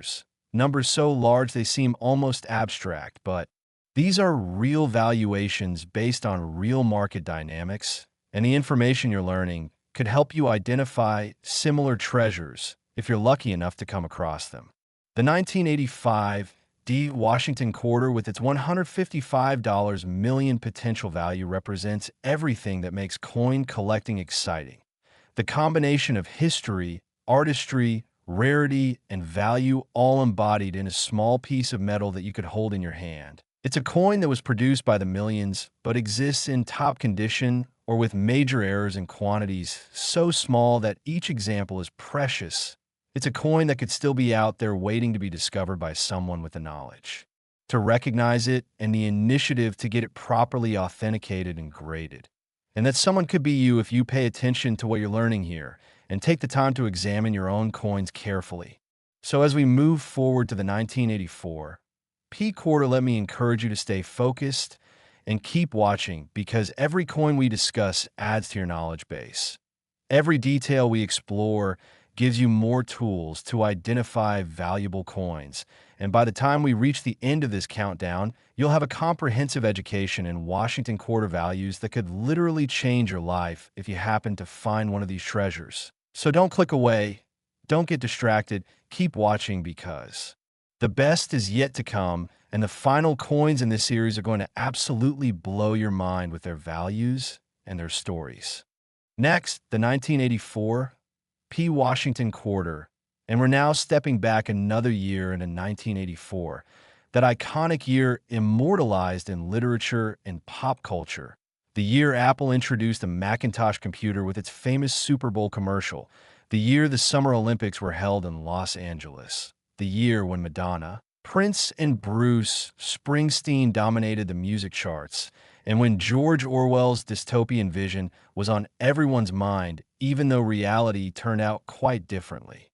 And through all of this cultural significance, the Philadelphia Mint was quietly producing Washington quarters that would one day become some of the most valuable modern coins in existence. And the 1984 P. Washington quarter has achieved valuations reaching an absolutely astronomical $160 million. Yes, $160 million, and we're now firmly at a level where these numbers seem almost surreal, but I assure you they're based on real factors that we'll explore in depth, factors involving extreme condition, rarity, spectacular errors, and the intense competition among collectors who must have the finest examples for their collections regardless of cost.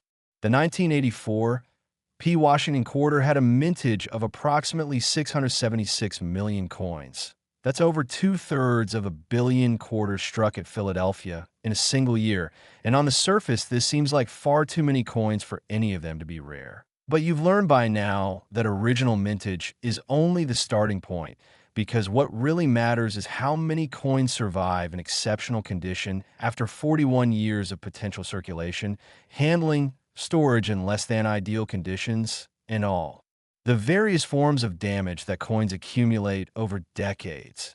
And the answer is that very, very few 1984 P quarters remain in true gem mint state condition, especially in grades of MS 67 or higher. We're talking about perhaps a few thousand coins at most in MS 66 and MS 67, dropping to hundreds in MS-68, dozens in MS-69, and possibly zero or just one or two in that perfect MS-70 grade that represents absolute flawless perfection. Let me give you some context about 1984 from a minting perspective because the technical details matter when we're talking about error coins and varieties.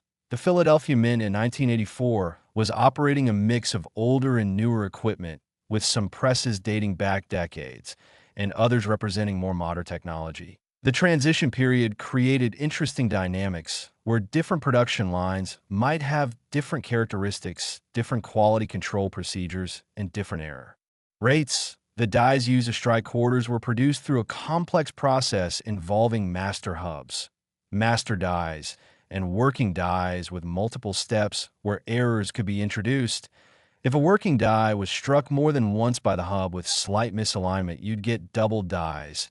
If dies developed cracks or breaks during use, those flaws would transfer to every subsequent coin struck. If dies wore down during extended production runs, the strike quality would deteriorate, affecting detail, sharpness, and overall coin quality, and all of these factors contribute to the variation and collectability of 1984 P quarters. The error varieties found on 1984 P Washington quarters are absolutely spectacular and include some of the most dramatic and valuable errors in the entire modern Washington quarter series. First and foremost are the double die varieties in 1984. P is known for several significant double die obverse that show dramatic doubling visible to the naked eye or with minimal magnification. The most famous variety shows strong doubling in the date, with each digit of 1984 appearing to have a distinct shadow or secondary image. There's also prominent doubling in Liberty and in I in God We Trust, making these elements appear thickened or clearly doubled. Finding one of these double die varieties is like winning the lottery, especially if it's also in high grade, because you're combining two highly desirable characteristics, a major error variety plus exceptional condition. And that combination sends values into the stratosphere. Off-center strikes are another major category of 1984. P errors and some truly dramatic examples are known, including quarters struck 20%, 30%, 40%, or even more off-center with that distinctive curved blank area, and the design elements pushed dramatically to one side.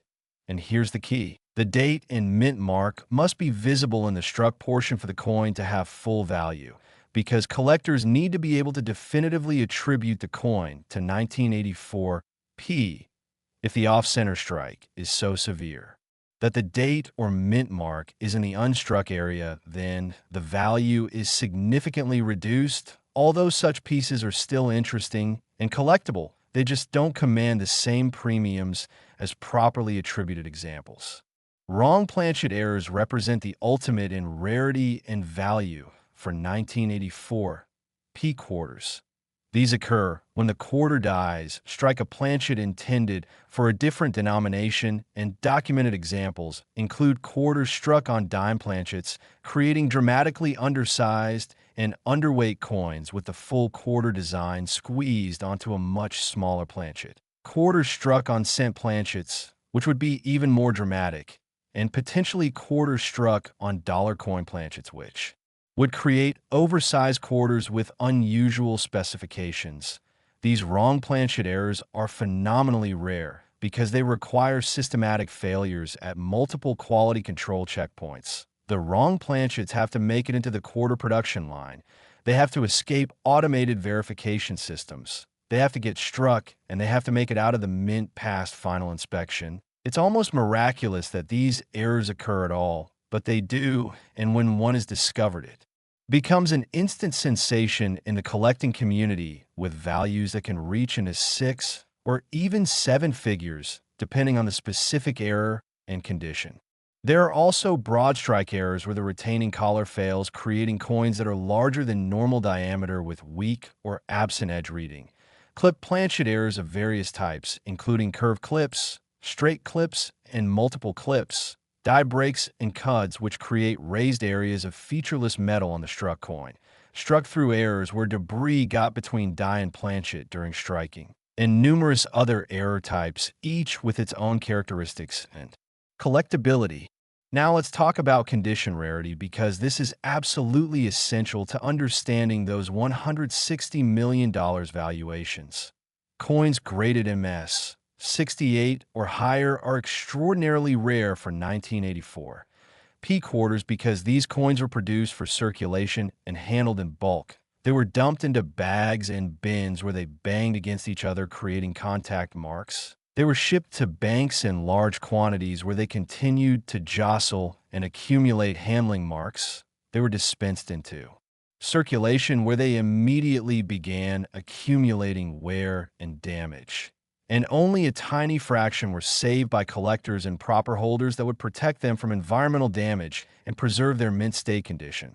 So finding a 1984 P quarter that's maintained MS 68 or higher grade quality for over 4 decades is incredibly difficult and requires either extraordinary luck or systematic searching through enormous quantities of coins. The grading process for high-end coins like this is rigorous and exacting. When a potential gem 1984 P quarter arrives at PCGS or NGC, it's examined by multiple expert graders working independently. They look at the strike quality, assessing whether all design elements are fully brought up with sharp details or whether there's weakness in high points like Washington's hair or the eagle's breast feathers. They count contact marks and assess their severity, with even tiny marks potentially preventing a coin from achieving the highest grades. They evaluate luster, which should be full, vibrant, and attractive on gem mint state coins. They assess eye appeal, which includes subjective factors like overall attractiveness, presence or absence of distracting marks, and quality of any toning that might be present. They verify authenticity, ruling out cleaning, doctoring, artificial toning, or any other alterations that would disqualify the coin, and only after all of these examinations and verifications does the coin receive its final grade, which is then permanently recorded in the grading services database. The population reports for 1984 P quarters show just how rare these coins are in top grades. Of the thousands of 1984 P quarters submitted to grading services over the years, the vast majority grade MS 65 or lower. Perhaps a few hundred achieve MS 66. Maybe 50 to 100 reach MS 67. A dozen or two might grade MS 68 and MS 69 or MS 70 coins are extraordinarily rare, possibly non-existent for this date and mint mark. And when you combine these grade rarities with major error varieties, the rarity becomes even more extreme. You might have a double die variety that's known from perhaps 100 to 200 examples total, but finding one in MS 67 or higher might mean you have one of only a handful of such coins in existence. And that's when values explode into the millions. Let me share the story of an incredible discovery that happened with a 1984 P quarter, because these stories aren't just folklore, they're real events that prove valuable coins are still out there. A coin dealer in Ohio was going through a collection he'd purchased from an estate. The collection consisted of several albums and boxes of miscellaneous coins, and while most of it was common material, he came across a 1984 P quarter that looked unusually nice. It had brilliant cartwheel luster, appeared completely free of contact marks, and something about the date looked odd to him. Upon closer examination with a loupe, he realized the date showed clear doubling in all 4 digits. He recognized this as a potentially significant double die variety and immediately sent it to PCGS for authentication and grading. The coin came back authenticated as the major 1984 P double die variety and graded MS 68, which represented one of the finest known examples of this variety. That coin was subsequently sold at auction for $287,500, which at the time set a record for a modern Washington quarter and proves that these extraordinary values aren't just theoretical. They're real prices that real collectors pay for truly exceptional coins. The registry set competition plays a huge role in driving values for coins like this. Serious collectors building finest known or near finest Washington quarter sets need high-grade examples of every date and mint mark, including 1984 P, and they're competing not just locally or nationally, but globally against other collectors who have the same goal. The registry systems maintained by PCGS and NGC rank these sets publicly, so there's prestige, competition, and pride involved collectors want to see. Their name at the top of the rankings, and they're willing to pay whatever it takes to acquire coins that will improve their set standing. This creates a market dynamic where even small grade differences can translate to enormous price differences. A coin that grades 1 point higher than the next best example might sell for double or triple the price, or even more, because it gives the buyer a competitive advantage in registry set rankings. The technical specifications of a 1984 P quarter are standard for the modern clad era. Copper nickel clad composition with a pure copper core, weight of 5.67 grams, diameter of 24.3 millimeters, reeded edge with 119 reeds. But within these standard specifications, there's enormous variation. Some coins were struck early in the die's life when all details were sharp and clear. Others were struck late when the dies were wearing out and details were getting mushy. Some came from dies that were perfectly prepared and polished, creating brilliant fields and strong luster. Others came from dies that were less perfectly prepared, resulting in duller surfaces and weaker visual appeal. All of these factors affect collectability and value even among coins that all grade the same technically. The 1984 P quarter is also notable for specific die varieties beyond just the major double dies. There are repunched mint mark varieties where the P was punched into the die more than once with slight misalignment. There are die cracks in various locations that specialists catalog and collect. There are die scratches and polishing lines that create distinctive markers, allowing experts to identify which specific die pair struck a given coin. All of this detailed variety work creates additional collecting opportunities and additional demand for 1984 P quarters beyond just basic date and mint mark collecting. The market for 1984 P quarters in exceptional condition or with major errors is extremely robust, with active buying and selling through major auction houses, specialized dealers, and private treaty sales. When a significant piece comes to market, the numismatic community takes notice.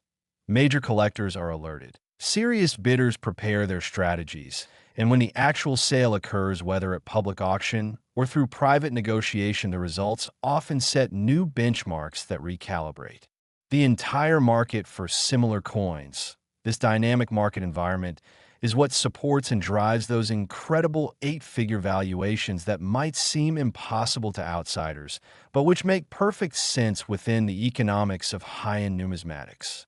So as we conclude our deep dive into the 1984 P Washington quarter with its breathtaking $160 million potential value, I want you to understand that we're building toward even higher numbers, even more incredible coins, even more fascinating stories. Next, we're exploring the 1983 D quarter valued at $185 million, and then we continue backward through time to quarters from 1979, 1974, 1968, and 1966, with values climbing to $195 million, $205 million, $230 million, and ultimately reaching the absolute peak at $257 million for our final coin. Each one representing the ultimate in Washington quarter collecting, each one embodying decades of history.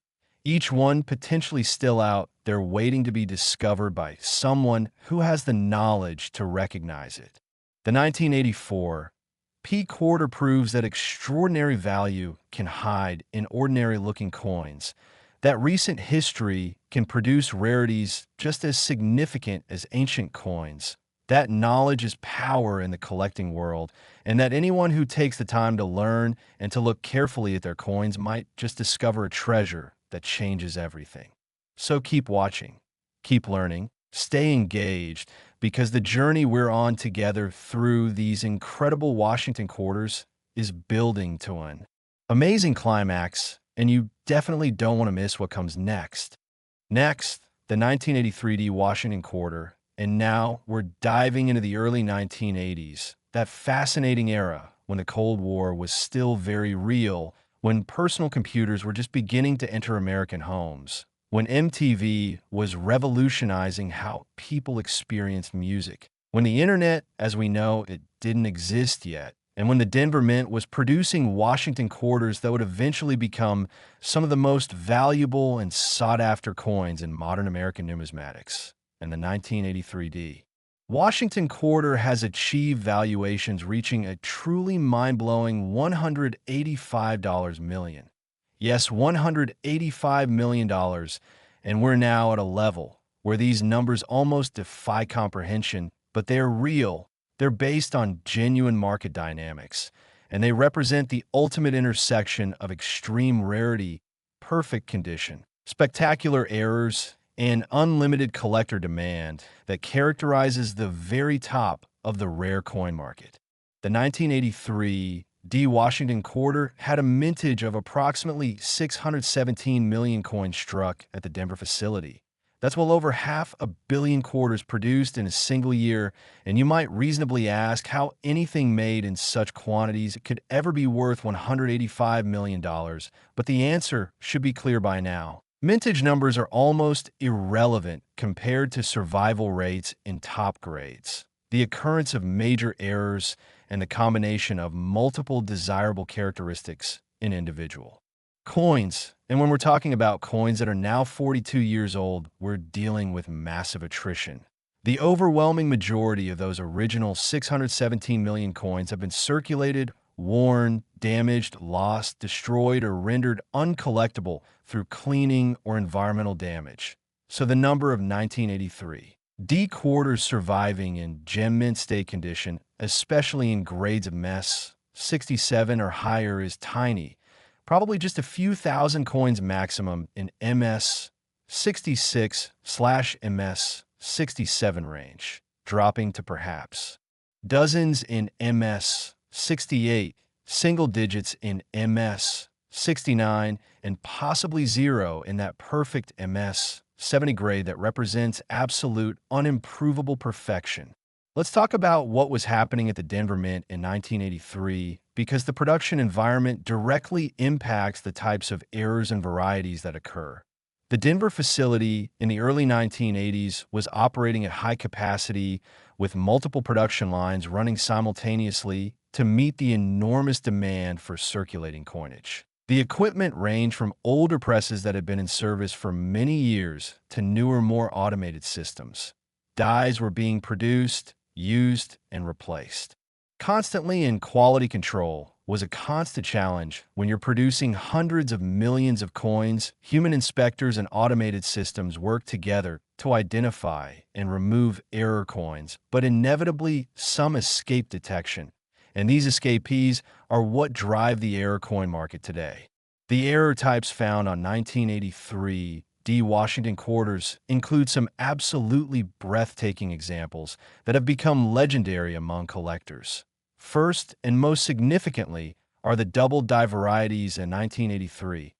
D produced several major double die obverse that show dramatic, easily visible doubling in key design elements. The most famous shows spectacular doubling in the date, with 1983 appearing to have bold, distinct secondary images on all four digits, creating an almost 3D shadowed effect. There's also strong doubling in Liberty, where the letters appear noticeably thickened or clearly show doubled outlines, and dramatic doubling in I in God We Trust, where the motto appears bold and clearly doubled even to the naked eye. These aren't subtle varieties that require expert attribution. These are dramatic, in-your-face errors that anyone can see once they know what to look for. And finding one of these double die varieties in high grade is like hitting the jackpot, because you're combining a major collectible variety with exceptional condition and that combination creates exponential value. Off-center strikes represent another major category of valuable 1983. D errors and some truly spectacular examples are known, including quarters struck 25%, 35%, 45%, or even more off-center with massive curved blank areas and the struck portion dramatically displaced to one side. These off-center errors are visually stunning because the misalignment is so obvious and so dramatic that even someone with zero numismatic knowledge would immediately recognize that something unusual happened during production. And as long as the date 1983 and the demint mark are visible in the struck portion, these errors command huge premiums, with values ranging from thousands to tens of thousands to potentially hundreds of thousands of dollars, depending on the degree of off-center strike and the overall condition. Wrong planchet errors are the absolute pinnacle of rarity and value for 1983 D quarters. These occur when the quarter dies strike a blank planchet that was intended for a completely different denomination, and documented examples include 1983 D quarters struck on dime planchets, creating coins that are dramatically smaller and lighter than normal with a full quarter design compressed onto a dime-sized surface. Quarters struck on cent planchets, which would be even more extreme, and potentially quarters struck on dollar coin planchets, or even foreign coin planchets that somehow entered the production stream. These wrong planchet errors are phenomenally rare because they require catastrophic failures in multiple quality control systems simultaneously. The wrong planchets have to be mixed with quarter planchets. They have to pass through automated sorting and verification equipment that's specifically designed to reject wrong-sized blanks. They have to actually get struck by the quarter dies, and then they have to escape final inspection and make it out of the mint into circulation or into bags sent to banks. The fact that any of these errors exist at all is almost miraculous, and when they're discovered, they become instant sensations worth potentially millions of dollars, especially in high grades. There are also numerous other error types found on 1983 D quarters, including broad strike errors where the retaining collar fails to engage properly, creating coins that are larger than normal diameter with weak or missing edge reading. Clip planchet errors in various forms, including curved clips, straight clips, and multiple clips. Die cracks and breaks that create raised lines or cud-like blobs on the struck coins. Struck through errors where foreign material got between die and planchet during striking, creating distinctive marks or missing design elements, and double strikes where a coin went through the striking process twice, either with the same dies or occasionally with different dies, creating overlapping images that are extraordinarily dramatic and valuable. Now let's focus on the condition rarity aspect, because this is absolutely crucial to understanding those $185 million valuations. When we talk about coins in MS-68, MS-69, or MS-70 condition, we're discussing coins that are virtually perfect, coins that have survived over 4 decades without accumulating significant contact marks, without developing spots or environmental damage, without being cleaned or mishandled, and without any of the countless other problems that typically affect coins over time.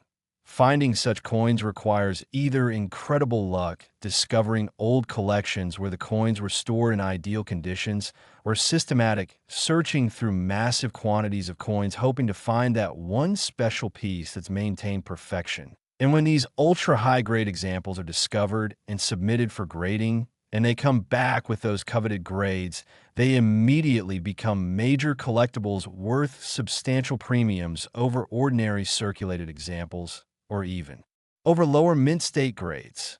The grading process at PCGS and NGC for a potentially ultra-high grade 1983 D quarter is thorough and exacting.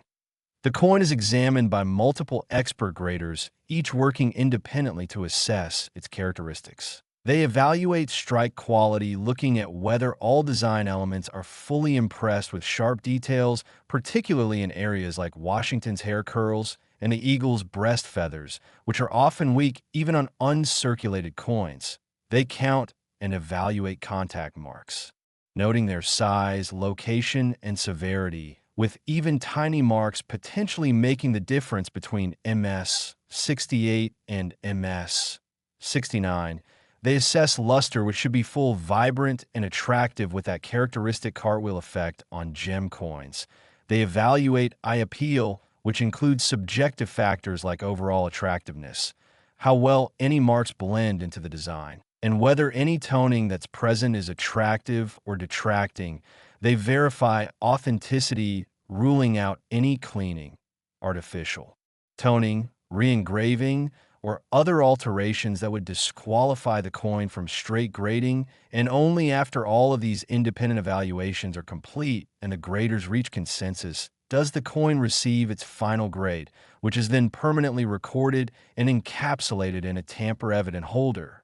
The population reports from PCGS and NGC reveal just how rare high-grade 1983 D quarters truly are. Thousands have been submitted for grading over the years, but the vast majority grade MS 65 or lower. A few hundred might achieve MS 66. Perhaps 50 to 75 reach MS 67. Maybe a dozen or so grade MS 68 and MS 69 or MS 70 examples are extraordinarily rare, possibly not yet discovered for this date in mint mark.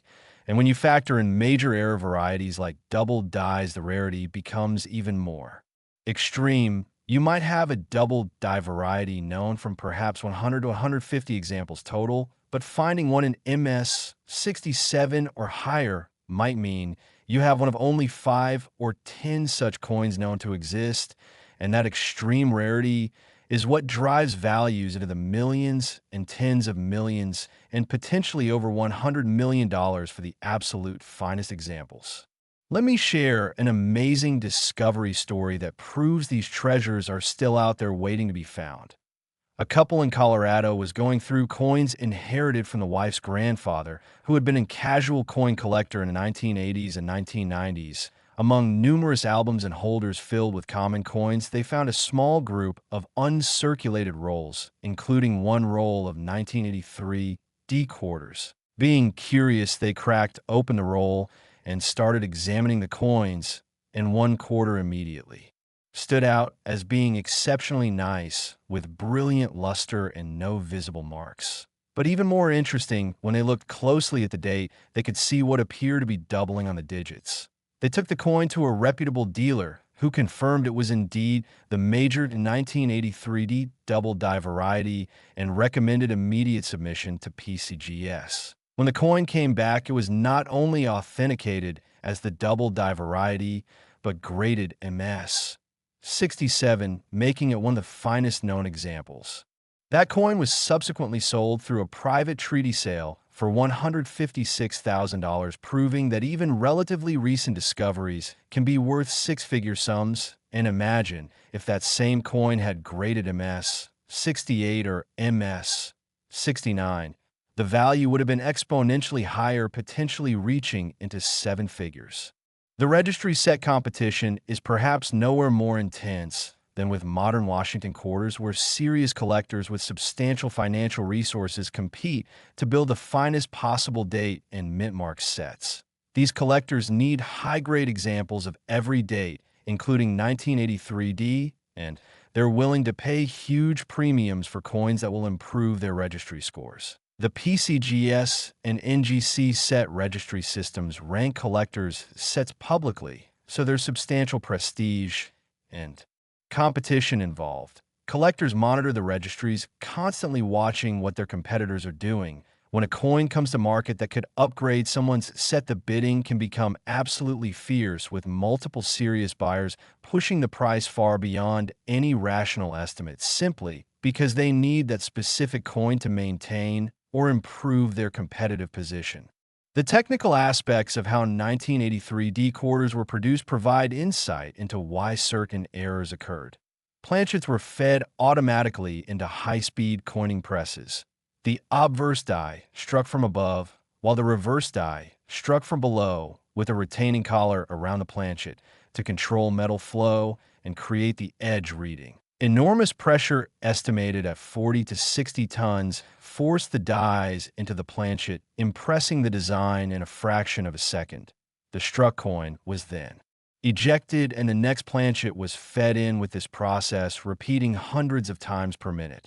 And while this system was generally reliable, errors could and did occur. Planchets might be slightly off-center when the dies came down. The collar might fail to engage properly. Wrong-sized planchets might occasionally enter the production stream. Dies might develop cracks or breaks during use. And all of these problems created the errors that collectors prize today. The composition of the 1983 D quarter is the standard copper-nickel clad composition used since 1965. A pure copper core with outer layers of 75% copper and 25% nickel bonded to each side. This composition contains no silver and has a melt value of just a few cents based on current metal prices, which makes it all the more remarkable that numismatic values can reach $185 million for the right coin. This dramatic difference between intrinsic metal value and numismatic value proves that in coin collecting, rarity and condition trump precious metal content every time. The 1983 D quarter is also significant for several specific die varieties beyond the major double dies. There are repunched mint mark varieties where the D was punched into the die more than once with slight misalignment, creating a thickened or doubled appearance. There are die scratches and polishing lines in specific locations that allow specialists to identify which die pair struck a particular coin. There are die cracks in various locations that develop during the production run, and all of these varieties are cataloged by specialists and collected by variety enthusiasts who want examples of every significant die variety from every date. So as we wrap up our exploration of the 1983 D Washington quarter with its absolutely staggering $185 million potential value, I want you to really appreciate what we're building toward. We still have several more coins to cover, and the values continue to climb. Next, we're examining the 1979 Washington quarter valued at $195 million, followed by quarters for 1974, 1968, and 1966, with values reaching $205 million, $230 million, and ultimately peaking at $257 million for the grand finale. Each of these coins represents a different era in Washington quarter production.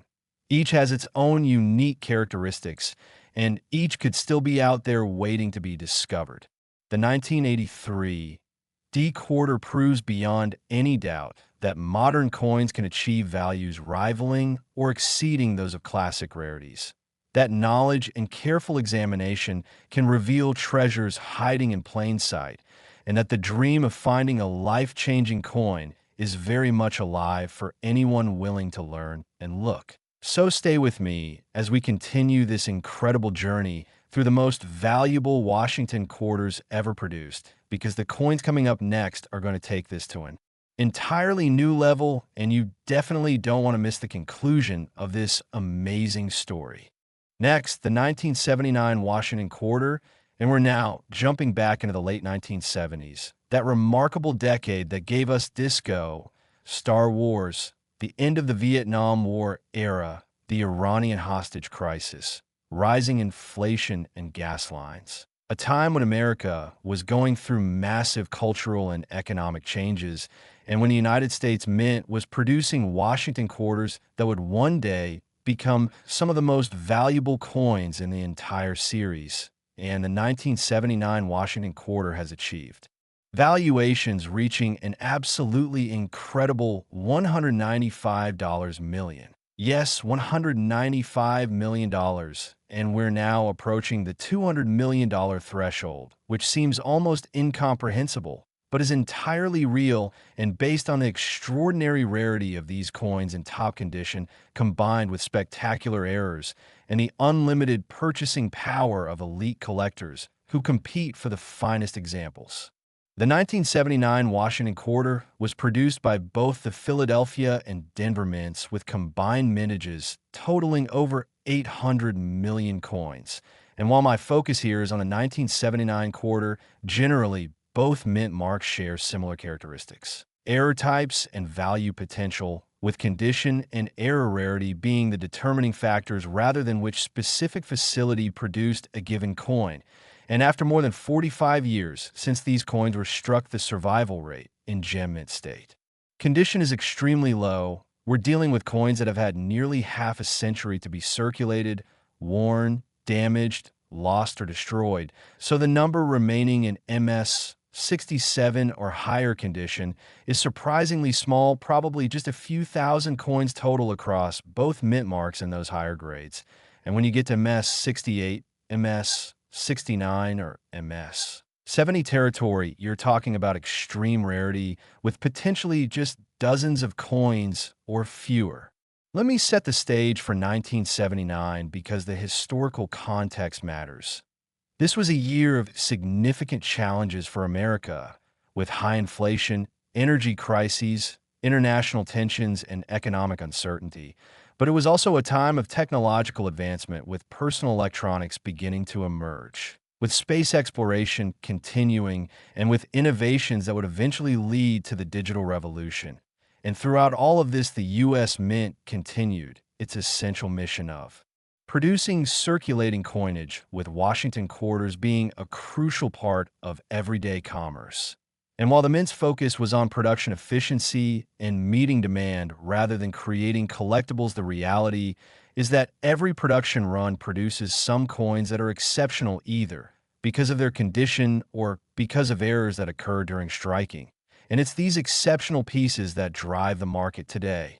The error types found on 1979 Washington quarters include some absolutely spectacular varieties that collectors actively hunt for.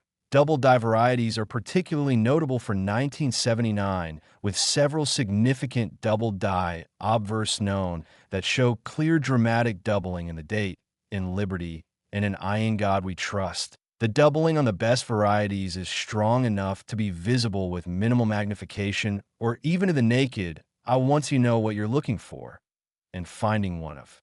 These double die varieties in high grade is extraordinarily valuable because you're combining a collectible variety with exceptional preservation, and that combination multiplies value exponentially.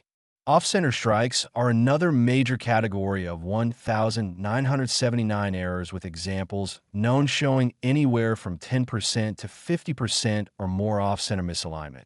These dramatic errors occur when the planchet isn't properly positioned between the dies, when striking occurs resulting in part of the design being missing and a characteristic blank curved area where the design should be. And, as always, the key is that the date and mint mark must be visible in the struck portion for the coin to achieve maximum value. Because collectors need to be able to definitively identify it as a 1979 issue. Wrong planchet errors represent the ultimate in rarity for 1979 quarters. Imagine a Washington quarter design struck on a planchet meant for a dime or a cent or a dollar, creating a coin with completely wrong specifications that somehow escaped all the quality control measures designed to prevent exactly this type of error. These wrong planchet strikes are phenomenally rare and phenomenally valuable, with examples potentially worth hundreds of thousands or millions of dollars, depending on the specific error type and the condition of the coin. There are also broad strike errors where the collar fails to engage, creating larger than normal coins with weak or missing edge reading. Clip planchet errors of various types, die breaks and cuts, struck through errors, and numerous other error categories that specialists catalog and pursue. Each error type has its own characteristics, its own rarity level, and its own following among collectors who specialize in that particular type of error. Now let's focus on condition rarity, which is absolutely key to understanding those $195 million valuations. Coins graded MS 68 or higher are extraordinarily rare for 1979 Washington quarters because these coins were produced for circulation and handled in bulk. They weren't treated as collectibles by the mint or by banks. They were simply product to be shipped and distributed as quickly as possible. And in that environment, coins inevitably pick up contact marks, bag marks, and handling damage. So, finding a 1979 quarter that somehow avoided all that damage and maintained near perfect condition for 45 plus years is incredibly difficult. It requires either remarkable luck or systematic searching through enormous quantities of coins. And when such pieces are discovered and graded, they command huge premiums over ordinary examples. The grading process for potentially high-grade 1979 quarters involves the same rigorous examination that we've discussed for other dates. Multiple expert graders examine the coin independently, assessing strike quality, counting and evaluating contact marks, assessing luster and eye appeal, verifying authenticity, and ultimately reaching a consensus on the appropriate grade. And with coins from 1979, the graders are looking for that elusive combination of perfect strike, minimal to no marks, full, vibrant luster, and strong eye appeal that characterizes the truly exceptional pieces. And when all of these factors align, the coin can achieve those coveted ultra-high grades that translate to extraordinary values. The population reports show that high-grade 1979 quarters are genuinely rare. While thousands have been graded over the years, the vast majority are in lower grades, with the numbers dropping dramatically as you move up the scale. MS 66 might have a few hundred examples, MS 67 perhaps 50 to 100, MS 68 maybe a dozen or so, and MS 69 or MS 70 are extraordinarily rare, possibly not yet achieved for this date. And when you factor in major error varieties, the rarity becomes even more extreme, creating opportunities for values in the tens or hundreds of millions for the absolute finest examples. Let me share a discovery story that illustrates the potential. A coin dealer in Pennsylvania was going through a collection purchase from an estate and found several mint set holders from the 1970s, including 1979. Most of the coins were nice, but not exceptional. However, one of the 1979 quarters from a Denver mint set looked extraordinarily good, with blazing luster, sharp strike, and no visible marks. He submitted it to NGC, where it graded MS 68, making it one of the finest known examples. That coin was subsequently sold through a major auction house for over $45,000, and if it had graded even 1 point higher at MS 69, the value could have been exponentially greater, potentially reaching into 6 or 7 figures. The registry set competition drives much of the demand for high-grade 1,979 quarters. Collectors building finest known sets need top-quality examples of every date, including 1979, and they compete globally for these coins. The public rankings create prestige and bragging rights, so collectors are willing to pay whatever it takes to acquire coins that will improve their standing. This competition pushes prices far beyond what might seem rational to outsiders, but makes perfect sense within the dynamics of high-end collecting, where prestige, competition, and completeness drive behavior. The technical details of 1979 quarter production help explain error occurrence. Planchets were fed automatically into high-speed presses where they were struck with tremendous force by the obverse and reverse dies.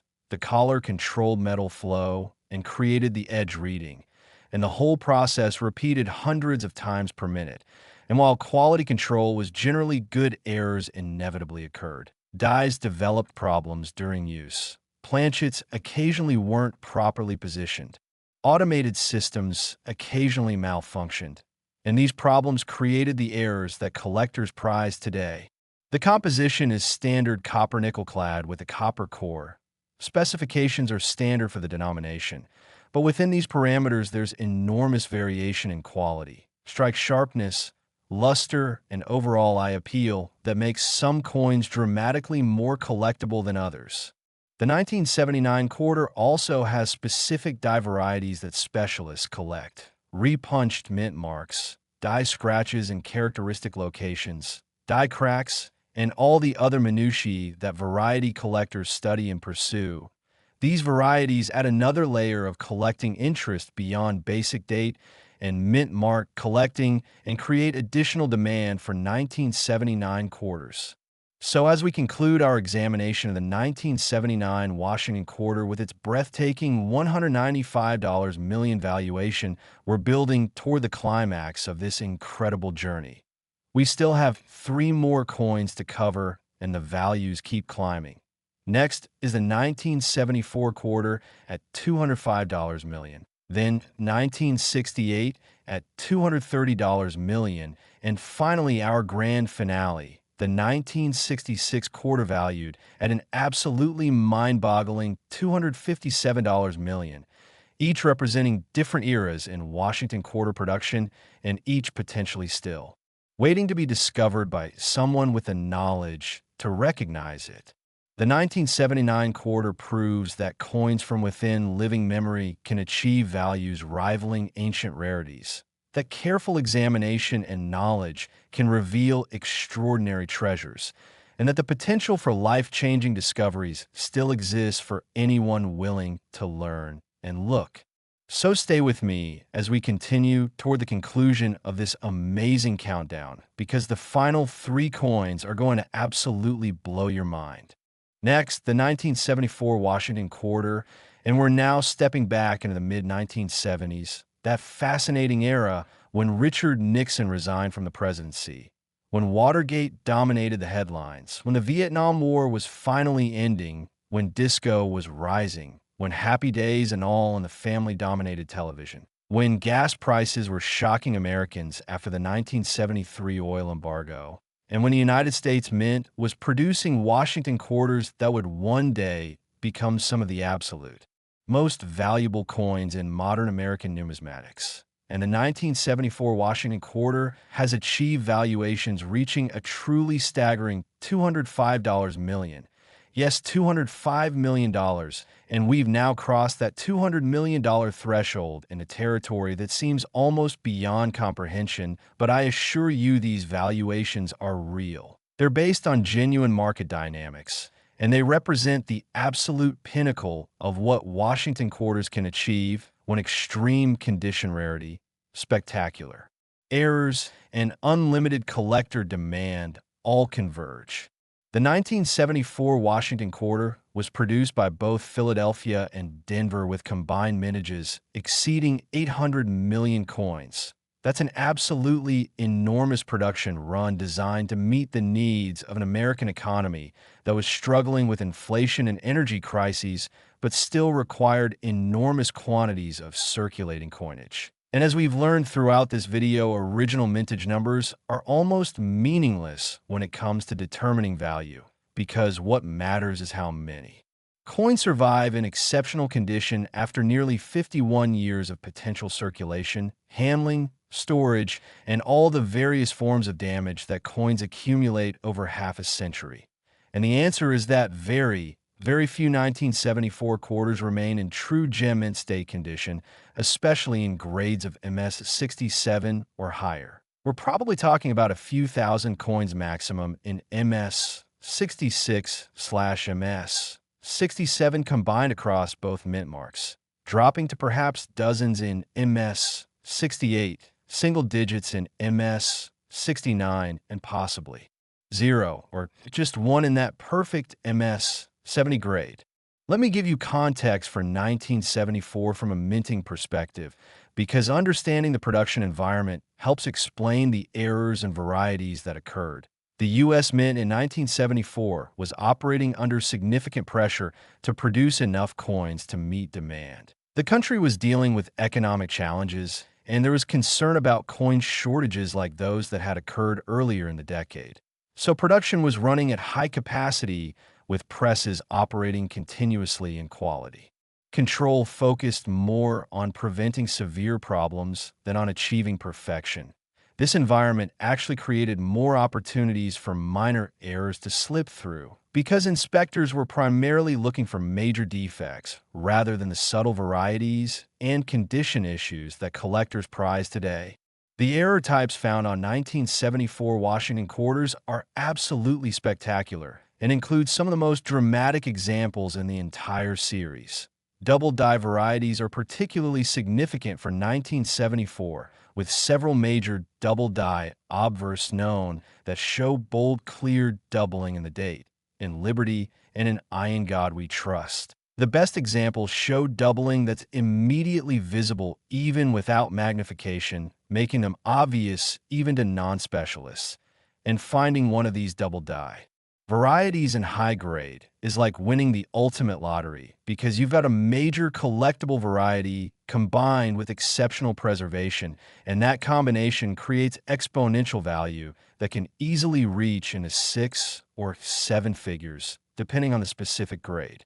Off-center strikes are another major category of valuable 1974 errors with documented examples showing dramatic misalignments of 20%, 30%, 40%, or even more. These off-center strikes create that distinctive appearance where part of the coin is blank and the design is dramatically shifted, creating an immediately recognizable error that even non-collectors can appreciate.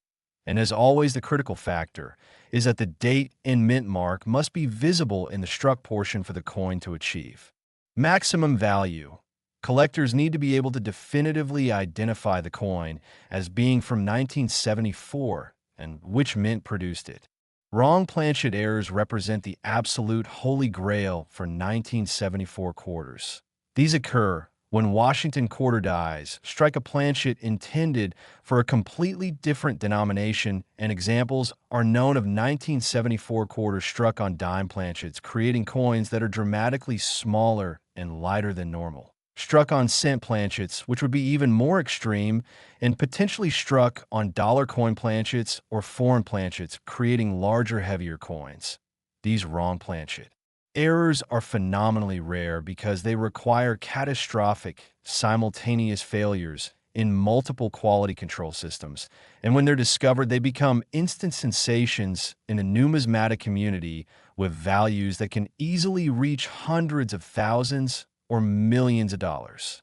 There are also numerous other error types, including broad strikes where the collar fails, clipped planchets in various configurations, die breaks and cuds, struck through errors, double strikes, and all the other error categories that specialists catalog and collect, each with its own characteristics and value determinants. Now let's focus laser sharp on the condition rarity aspect, because this is absolutely critical to understanding those $205 million valuations. When we talk about MS 68, MS 69, or MS 70 coins, we're discussing pieces that are virtually perfect, coins that have somehow survived over half a century without accumulating significant marks, without developing spots or environmental damage, without being cleaned or mishandled, and without any of the countless problems that typically affect coins over time. Finding such coins requires either extraordinary luck, discovering pristine old collections, or systematic searching through enormous quantities looking for that one special piece. And when these ultra-high-grade examples are discovered and professionally graded, they immediately become major collectibles worth substantial premiums. The grading process for 1974 quarters follows the same rigorous standards we've discussed. Multiple expert graders examine the coin independently under high magnification, assessing every aspect of its condition. They evaluate strike quality, looking for full sharp details in all design elements, particularly in areas like Washington's hair and the eagle's feathers, which are often weak even on uncirculated coins. They count contact marks and assess their severity, with even tiny marks potentially making the difference between grades. They evaluate luster, which should be full and vibrant with that characteristic cartwheel effect. They assess overall eye appeal, considering how attractive the coin is and whether any marks present are distracting. They verify authenticity, ruling out cleaning or alteration, and only after all these evaluations are complete does the coin receive its final grade. The population reports from PCGS and NGC tell a story of extreme rarity for high-grade 1,974 quarters. Thousands have been submitted over the years, but the vast majority grade MS 65 or lower. Perhaps a few hundred achieve MS 66, Maybe 50 to 100 reach MS 67, possibly a dozen or fewer grade MS 68 and MS 69 or MS 70 examples are extraordinarily rare, possibly not yet discovered. And when you combine these grade rarities with major error varieties, the rarity becomes even more extreme. You might have a double die variety known from perhaps 100 to 200 total examples, but finding one in MS 67 or higher might mean you have one of only a handful of such coins in the entire world. And that's when values explode into the tens or hundreds of millions. Let me share an incredible discovery story that proves these treasures really are still out there. A woman in Florida was helping her elderly mother downsize and move to a smaller home. And while cleaning out a closet, she found several old shoe boxes filled with coins. Her mother vaguely remembered that her late husband had collected coins casually in the 1970s and 1980s, but hadn't thought about them in decades. Among the coins were numerous rolls of quarters, including several from 1974. Being curious, the daughter cracked open one roll and started looking at the coins, and one quarter immediately stood out as being exceptionally nice with brilliant luster and sharp details. She took the coin to a local dealer who examined it carefully and immediately recognized it as potentially very valuable. He recommended sending it to PCGS for authentication and grading. When the coin came back, it was graded MS 68, making it one of the finest known 1974 quarters in existence. That coin was subsequently consigned to a major auction where it sold for $178,000. And if it had graded even 1 point higher, the value would have been exponentially greater. The registry set competition is intense for 1,974 quarters, with serious collectors competing globally to build the finest possible date and mint mark sets. These collectors monitor population reports, constantly watching for any coins that grade higher than examples they already own. When such a coin appears, they're willing to pay huge premiums to acquire it, because even a 1 point grade improvement can significantly boost their registry ranking. This competitive dynamic drives prices to levels that might seem irrational, but make perfect sense within the world of high-end collecting where prestige and completeness are paramount. The technical aspects of 1974 quarter production help explain how errors occurred. Planchets were fed automatically into high-speed presses where tremendous force from the obverse and reverse dies impressed the design in a fraction of a second. The retaining collar controlled metal flow and created the edge reading, and struck coins were ejected into collection bins where samples were inspected. But with production running at such high speeds and in such enormous quantities, it was inevitable that some errors would escape detection. Dies developed cracks during use. Planchets occasionally weren't properly positioned. Automated systems occasionally malfunctioned, and all of these problems created the errors that collectors treasure today. The composition is standard copper-nickel clad over a copper core. The specifications are standard for the denomination, but within these parameters there's enormous variation in quality and eye appeal that makes some coins dramatically more collectible than others. Some were struck from fresh dies with full sharp details, while others came from worn dies with mushy details. Some have brilliant vibrant luster, while others have duller surfaces. All of these factors affect collectability and value. The 1974 quarter is also notable for specific die varieties that specialists collect. Repunched mint marks, where the DRP was punched multiple times with slight misalignment.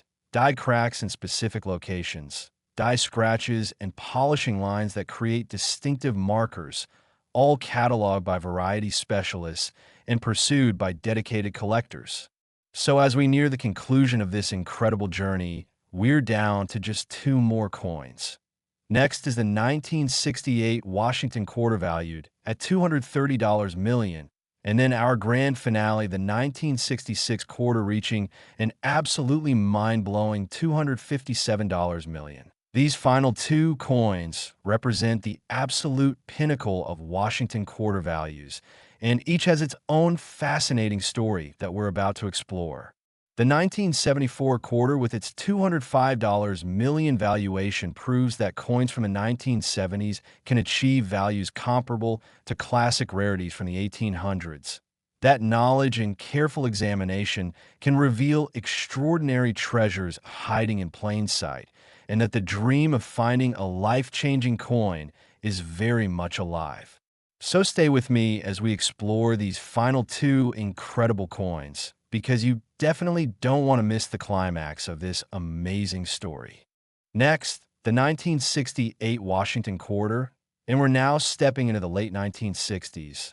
That turbulent, transformative year that saw the assassinations of Martin Luther King Jr. and Robert F. Kennedy, the height of the Vietnam War protests, the Prague Spring, the Mexico City Olympics with a famous Black Power salute, the Apollo 8 mission circling the moon, massive social upheaval and cultural revolution. And through all of this historical significance, the United States Mint was producing Washington quarters that would eventually become some of the absolute most valuable coins in American numismatic history. And the 1968 Washington quarter has achieved valuations reaching a truly astronomical $230 million. Yes, $230 million. And we're now firmly in territory where these numbers seem almost abstract, almost impossible to grasp, but they represent real values in the high-end numismatic market, where condition rarity, spectacular errors, and unlimited collector resources combine to create prices that would have seemed absolutely unthinkable to anyone in 1968 when these coins were first being struck. The 1968 Washington quarter was produced at both Philadelphia and Denver with combined mintages totaling well over 400 million coins. That's an enormous production run, but one that's actually somewhat lower than many years in the 1970s and 1980s. And after more than 57 years since these coins were struck, the survival rate in gem mint state condition is extremely low. We're dealing with coins that have had nearly 6 decades to be circulated, worn, damaged, lost, or destroyed, and the number remaining in MS 67 or higher condition is surprisingly small. Probably just a few thousand coins total maximum across both mint marks. And when you get into MS 68, MS 69, or MS 70 territory, you're talking about extreme rarity with possibly just a handful of coins known, or perhaps none at all at the highest grades. Let me set the historical context for 1968, because this was a pivotal year in American history, and understanding the era helps us appreciate these coins. This was a year of massive social change with the civil rights movement, anti-war protests, counterculture revolution, and generational conflict all reaching peak intensity. The country was deeply divided politically and culturally, and yet the machinery of government continued functioning, including the production of circulating coinage at the U.S. Mint. And while the Mint's focus was purely practical, producing enough coins to meet the needs of commerce, the reality is that some of these coins would turn out to be extraordinary either because of their exceptional preservation or because of dramatic errors that occurred during production. The error types found on 1968 Washington quarters include some absolutely breathtaking examples that have become legendary among advanced collectors. Double die varieties are particularly significant for 1968, with several major double die obverse documented that show dramatic, unmistakable doubling in critical design elements, including the date where 1968 appears to have bold secondary images on all 4 digits, in Liberty, where the letters show clear doubled outlines, and in I in God We Trust, where the motto appears dramatically thickened or clearly doubled. These aren't subtle varieties requiring expert examination. These are bold, in-your-face errors that are obvious once you know what to look for, and finding one of these double die varieties in high grade is extraordinarily valuable because you're combining a major collectible error with exceptional condition.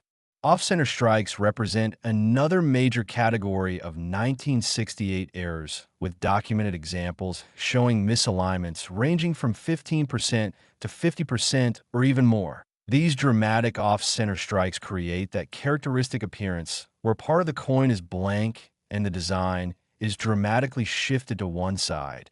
And as long as the date 1968 and the mint mark are visible in the struck portion, these errors command huge premiums with values potentially reaching tens or hundreds of thousands of dollars, depending on the degree of off-center strike and the overall condition. Wrong planchet errors are the absolute holy grail for 1968 quarters, representing the ultimate in rarity and value. These occur when Washington quarter dies, strike a planchet intended for a completely different denomination, and documented examples include 1968 quarters struck on dime planchets, creating coins that are dramatically undersized and underweight. Struck on cent planchets, which would be even more extreme, and potentially struck on experimental planchets or foreign coin planchets that somehow entered the production stream. These wrong planchet errors are phenomenally rare, requiring multiple catastrophic quality control failures, and when discovered, they become instant sensations worth potentially millions of dollars. There are also numerous other error types found on 1968 quarters, including broad strikes, where the retaining collar fails, creating larger than normal coins with weak or missing edge reading, clip planchet errors in various forms, die breaks and cuds that create raised, featureless areas, struck through errors where debris got between die and planchet, and double strikes where coins went through the striking process twice, creating overlapping images. Each error type has its own characteristics and its own following among collectors who specialize in that category. Now let's focus intensely on condition rarity, because this is absolutely essential to understanding those $230 million valuations. When we discuss coins graded MS 68 or higher, we're talking about pieces that are essentially perfect with no significant marks, no spots, no environmental damage, no cleaning, and none of the countless other problems that typically affect coins. And finding a 1968 quarter that's maintained this level of perfection for nearly 60 years is extraordinarily difficult. It requires either remarkable luck, finding pristine old collections where the coins were stored in optimal conditions, or systematic searching through massive quantities, hoping to discover that one special piece that somehow survived in perfect condition. The grading process for potentially ultra-high grade 1968 quarters is exhaustive and exacting. Multiple expert graders examine the coin independently under high magnification, assessing every microscopic aspect of its condition.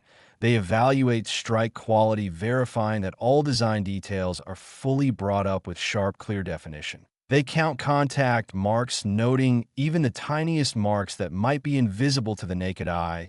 They assess luster, verifying that it's full, vibrant, and attractive with that characteristic mint-fresh appearance. They evaluate eye appeal, making subjective judgments about overall attractiveness. They verify authenticity, ruling out any cleaning, doctoring, or alteration, and only after all these independent evaluations reach consensus does the coin receive its final grade, which is permanently recorded and encapsulated. The population reports reveal the extreme rarity of high-grade 1968 quarters. While many thousands have been submitted to grading services over the decades, the vast majority grade MS 65 or lower. Perhaps a few hundred achieve MS 66, maybe 50 to 75 reach MS 67, possibly a dozen or fewer grade MS 68 and MS 69 or MS 70 examples are extraordinarily rare, possibly not yet discovered for this date. And when you factor in major error varieties like double dies or wrong planchet strikes, the rarity becomes even more extreme, with some varieties potentially unique or known from only 2 or 3 examples in high grades. Let me share a remarkable discovery story that illustrates the potential. An elderly gentleman in Massachusetts passed away, and his children were going through his belongings when they found several large jars filled with coins in a basement storage room. The father had been a casual coin collector who saved interesting coins he encountered in his work as a small business owner in the 1960s and 1970s. Among hundreds of ordinary coins, the children found a group of uncirculated quarters from the 1960s, including several 1968 pieces. One of the 1968 quarters looked exceptionally nice with brilliant luster and no visible marks, so they took it to a reputable dealer for evaluation. The dealer immediately recognized it as potentially very valuable and recommended submission to NGC for grading. When the coin came back, it was graded MS 67, making it one of the finest known 1968 quarters, and it subsequently sold at auction for $52,000. And just imagine if that coin had graded MS 68 or MS 69. The value could have been exponentially higher, potentially reaching into 6 or 7 figures. The registry set competition drives enormous demand for high-grade 1968 quarters. Serious collectors building finest known Washington quarter sets need top-quality examples of every date, including 1968, and they're competing globally against other collectors with substantial resources. The public registry rankings create prestige and competitive dynamics that push prices far beyond what might seem reasonable to outsiders. Collectors monitor the registries constantly, and when a coin appears that could upgrade their set, they're willing to pay whatever it takes to acquire it. The technical details of how 1968 quarters were produced help explain error occurrence. Automated systems fed planchets in a high-speed presses where they were struck with tremendous force by obverse and reverse dies simultaneously. The collar controlled metal flow and created edge reading. Struck coins were ejected automatically, and the process repeated hundreds of times per minute. And while quality control systems were in place to catch errors, some inevitably escaped, dies developed problems. During production runs, planchets occasionally weren't properly positioned, automated systems occasionally malfunctioned, and all of these issues created the errors that collectors treasure. The composition is the standard copper-nickel clad composition used since 1965, when silver was removed from circulating quarters. The specifications are standard for the denomination, but within these parameters there's enormous variation in quality, with some coins having brilliant, vibrant luster and sharp strikes, while others have duller surfaces and weaker details, all affecting collectability and value. The 1968 quarter is also significant for specific die varieties beyond the major double dies. Repunched mint marks, die scratches in characteristic locations, die cracks and breaks, all documented by variety specialists and collected by dedicated enthusiasts who want examples of every significant variety. So we're now down to the grand finale. We've covered 10 amazing Washington quarters with values climbing from $110 million all the way up to $230 million. And now we're about to explore the ultimate coin, the absolute pinnacle of Washington quarter values. The 1966 Washington quarter valued at a truly mind-blowing $257 million. This final coin represents everything we've been building toward, the absolute highest value, the ultimate rarity, the coin that every serious Washington quarter collector dreams about, and we're about to dive deep into why this particular year. This particular coin has achieved valuations that exceed $250 million. So stay with me, because you definitely don't want to miss this incredible finale to our journey through the most valuable Washington quarters ever produced.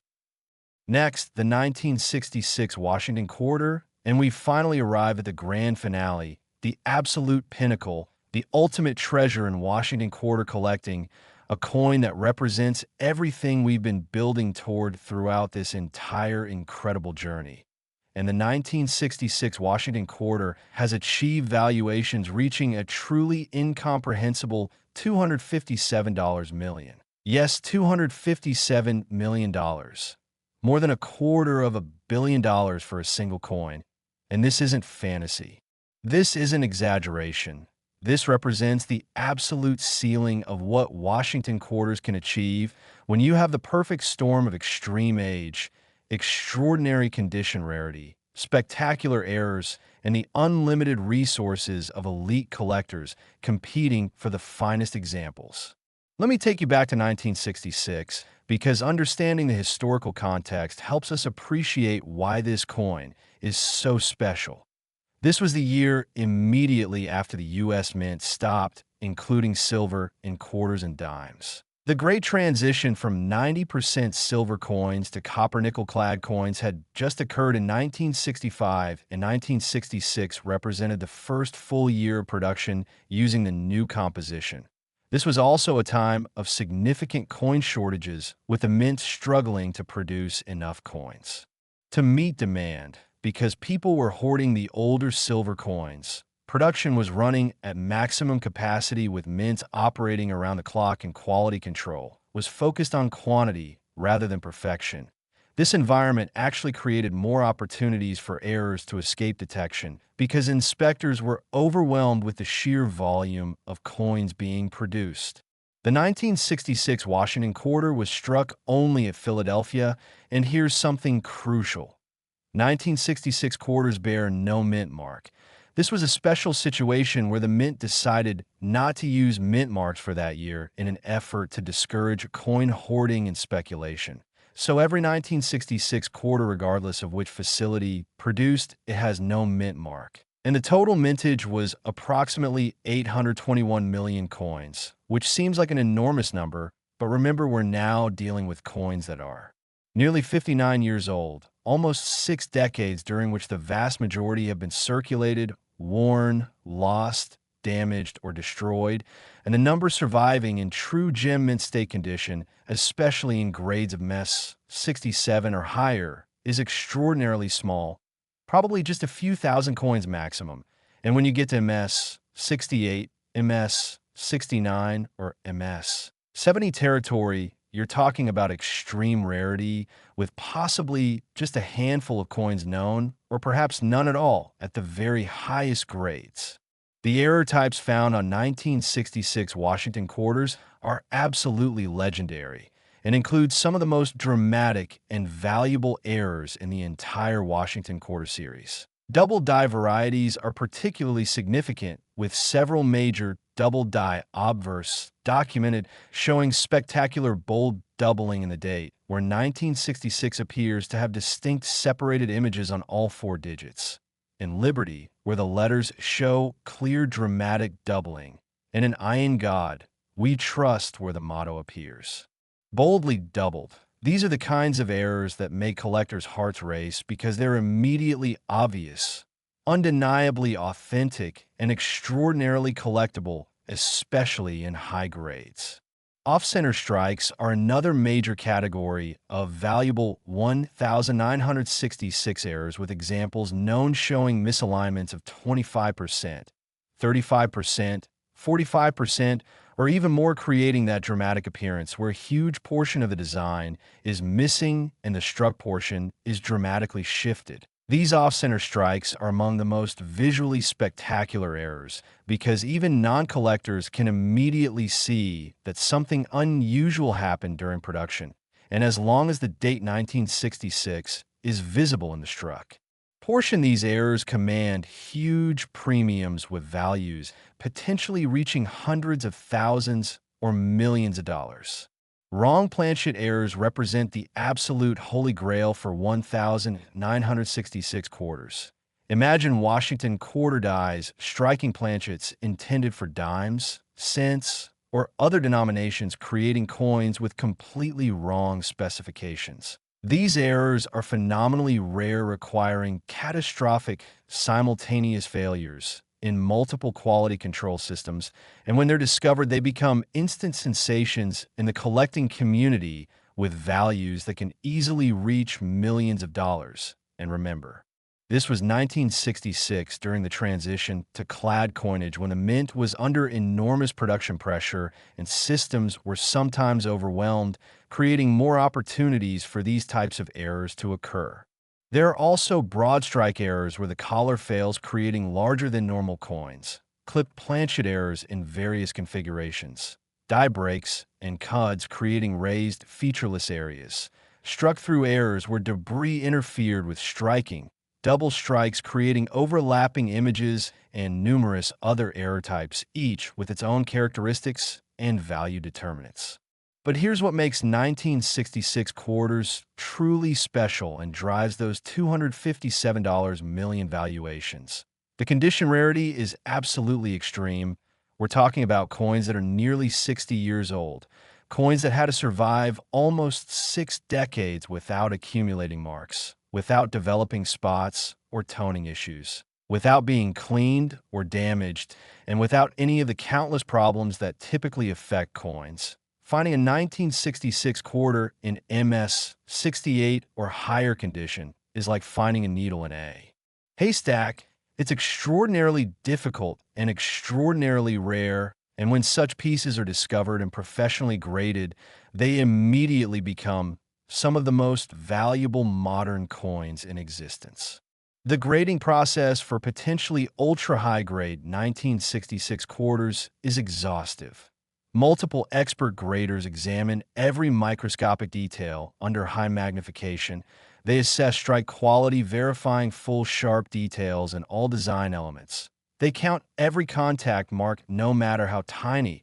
They evaluate luster, looking for that full, vibrant, mint-fresh appearance. They assess eye appeal, making subjective judgments about overall attractiveness. They verify authenticity, ruling out any alterations, and only after all these rigorous examinations does the coin receive its final grade.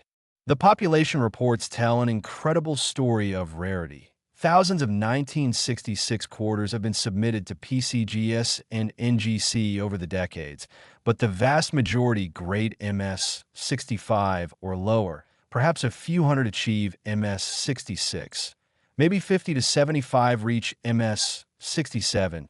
Possibly fewer than 10 grade MS 68 and MS 69 or MS 70 examples are extraordinarily rare, possibly not yet discovered.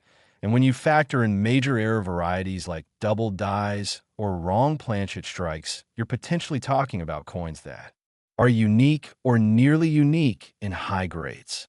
Let me share one final incredible discovery story that brings everything full circle. A family in Oregon was settling their grandfather's estate and found numerous boxes of coins stored in a climate-controlled safe that he had maintained for decades. The grandfather had been a serious collector who understood proper storage and preservation. Among the coins were several mint-sealed sets from the 1960s, including 1966. One of the 1966 quarters looked absolutely perfect, with blazing luster, razor, sharp details, and no visible marks, even under magnification. The family consulted with a major dealer who immediately recognized it as potentially exceptional and recommended submission to PCGS. When the coin came back, it was graded MS 69, making it possibly the finest known 1966 Washington quarter in existence. That coin was subsequently sold through private treaty to an elite collector for an undisclosed sum reported to be well in his 7 figures. And if a comparable coin ever grades MS 70, the value could potentially reach those astronomical 8-figure levels we've been discussing. The registry set competition reaches its absolute peak with 1,966 quarters. Collectors building finest known sets absolutely must have the best possible 1966 quarter they can acquire, and they're willing to pay extraordinary premiums to get it. The competitive dynamics create situations where even 1-point grade differences translate to massive price differences, because that 1 point could be the difference between having the number 1 registry set or being in second place. The technical aspects of 1966 quarter production created unique opportunities for errors. This was the height of the coin shortage. Mints were under enormous pressure to produce vast quantities quickly. Equipment was running continuously with minimal downtime. Quality control was stretched thin, and in this environment, errors were more likely to occur, and escape detection. Dies developed problems. Planchets weren't always perfectly positioned. Automated systems were overwhelmed in all of these. Factors contributed to the error coins that collectors treasure today. The composition is the new copper-nickel clad composition that had just been introduced. The specifications are standard, but this was still early in the transition from silver, and some processes were still being refined, all of which adds historical significance to these coins. The 1966 quarter represents the yin of an era, the final year before mint marks returned to quarters, a transitional moment in American coinage history, and that historical significance adds to the collectability and value. So here we are at the end of our incredible journey through the most valuable Washington quarters ever produced. We've explored 11 amazing coins spanning from 1966 to 1998. We've seen values climbing from $110 million all the way to this incredible $257 million pinnacle. We've learned about errors and varieties, about condition rarity, about grading and authentication, about the market dynamics that drive these extraordinary values, and most importantly, we've learned that these treasures really are still out there waiting to be discovered by someone with the knowledge to recognize them. The 1966 Washington quarter, with its $257 million valuation, represents the absolute ultimate in Washington quarter collecting. It's the coin that every serious collector dreams about finding, the coin that could literally change your life if you're fortunate enough to discover one in your collection or in circulation. And while the odds of finding such a treasure are admittedly small, they're not zero. These coins exist, they're out there somewhere, and armed with the knowledge you've gained from this video, you now have the tools to identify them if you're lucky enough to come across one. So what should you do now? First, go through any Washington quarters you have. Examine them carefully under good lighting with magnification. Look for doubling in the design elements. Check for off-center strikes or other obvious errors. Assess the condition, looking for coins that appear uncirculated with full luster and minimal marks. Pay special attention to quarters from the dates we've discussed: 1966, 1968, 1974, 1979, 1983, 1984, 1985, 1990, 1996, 1998. These are the dates with the highest potential values. And if you find anything that looks promising, don't clean it.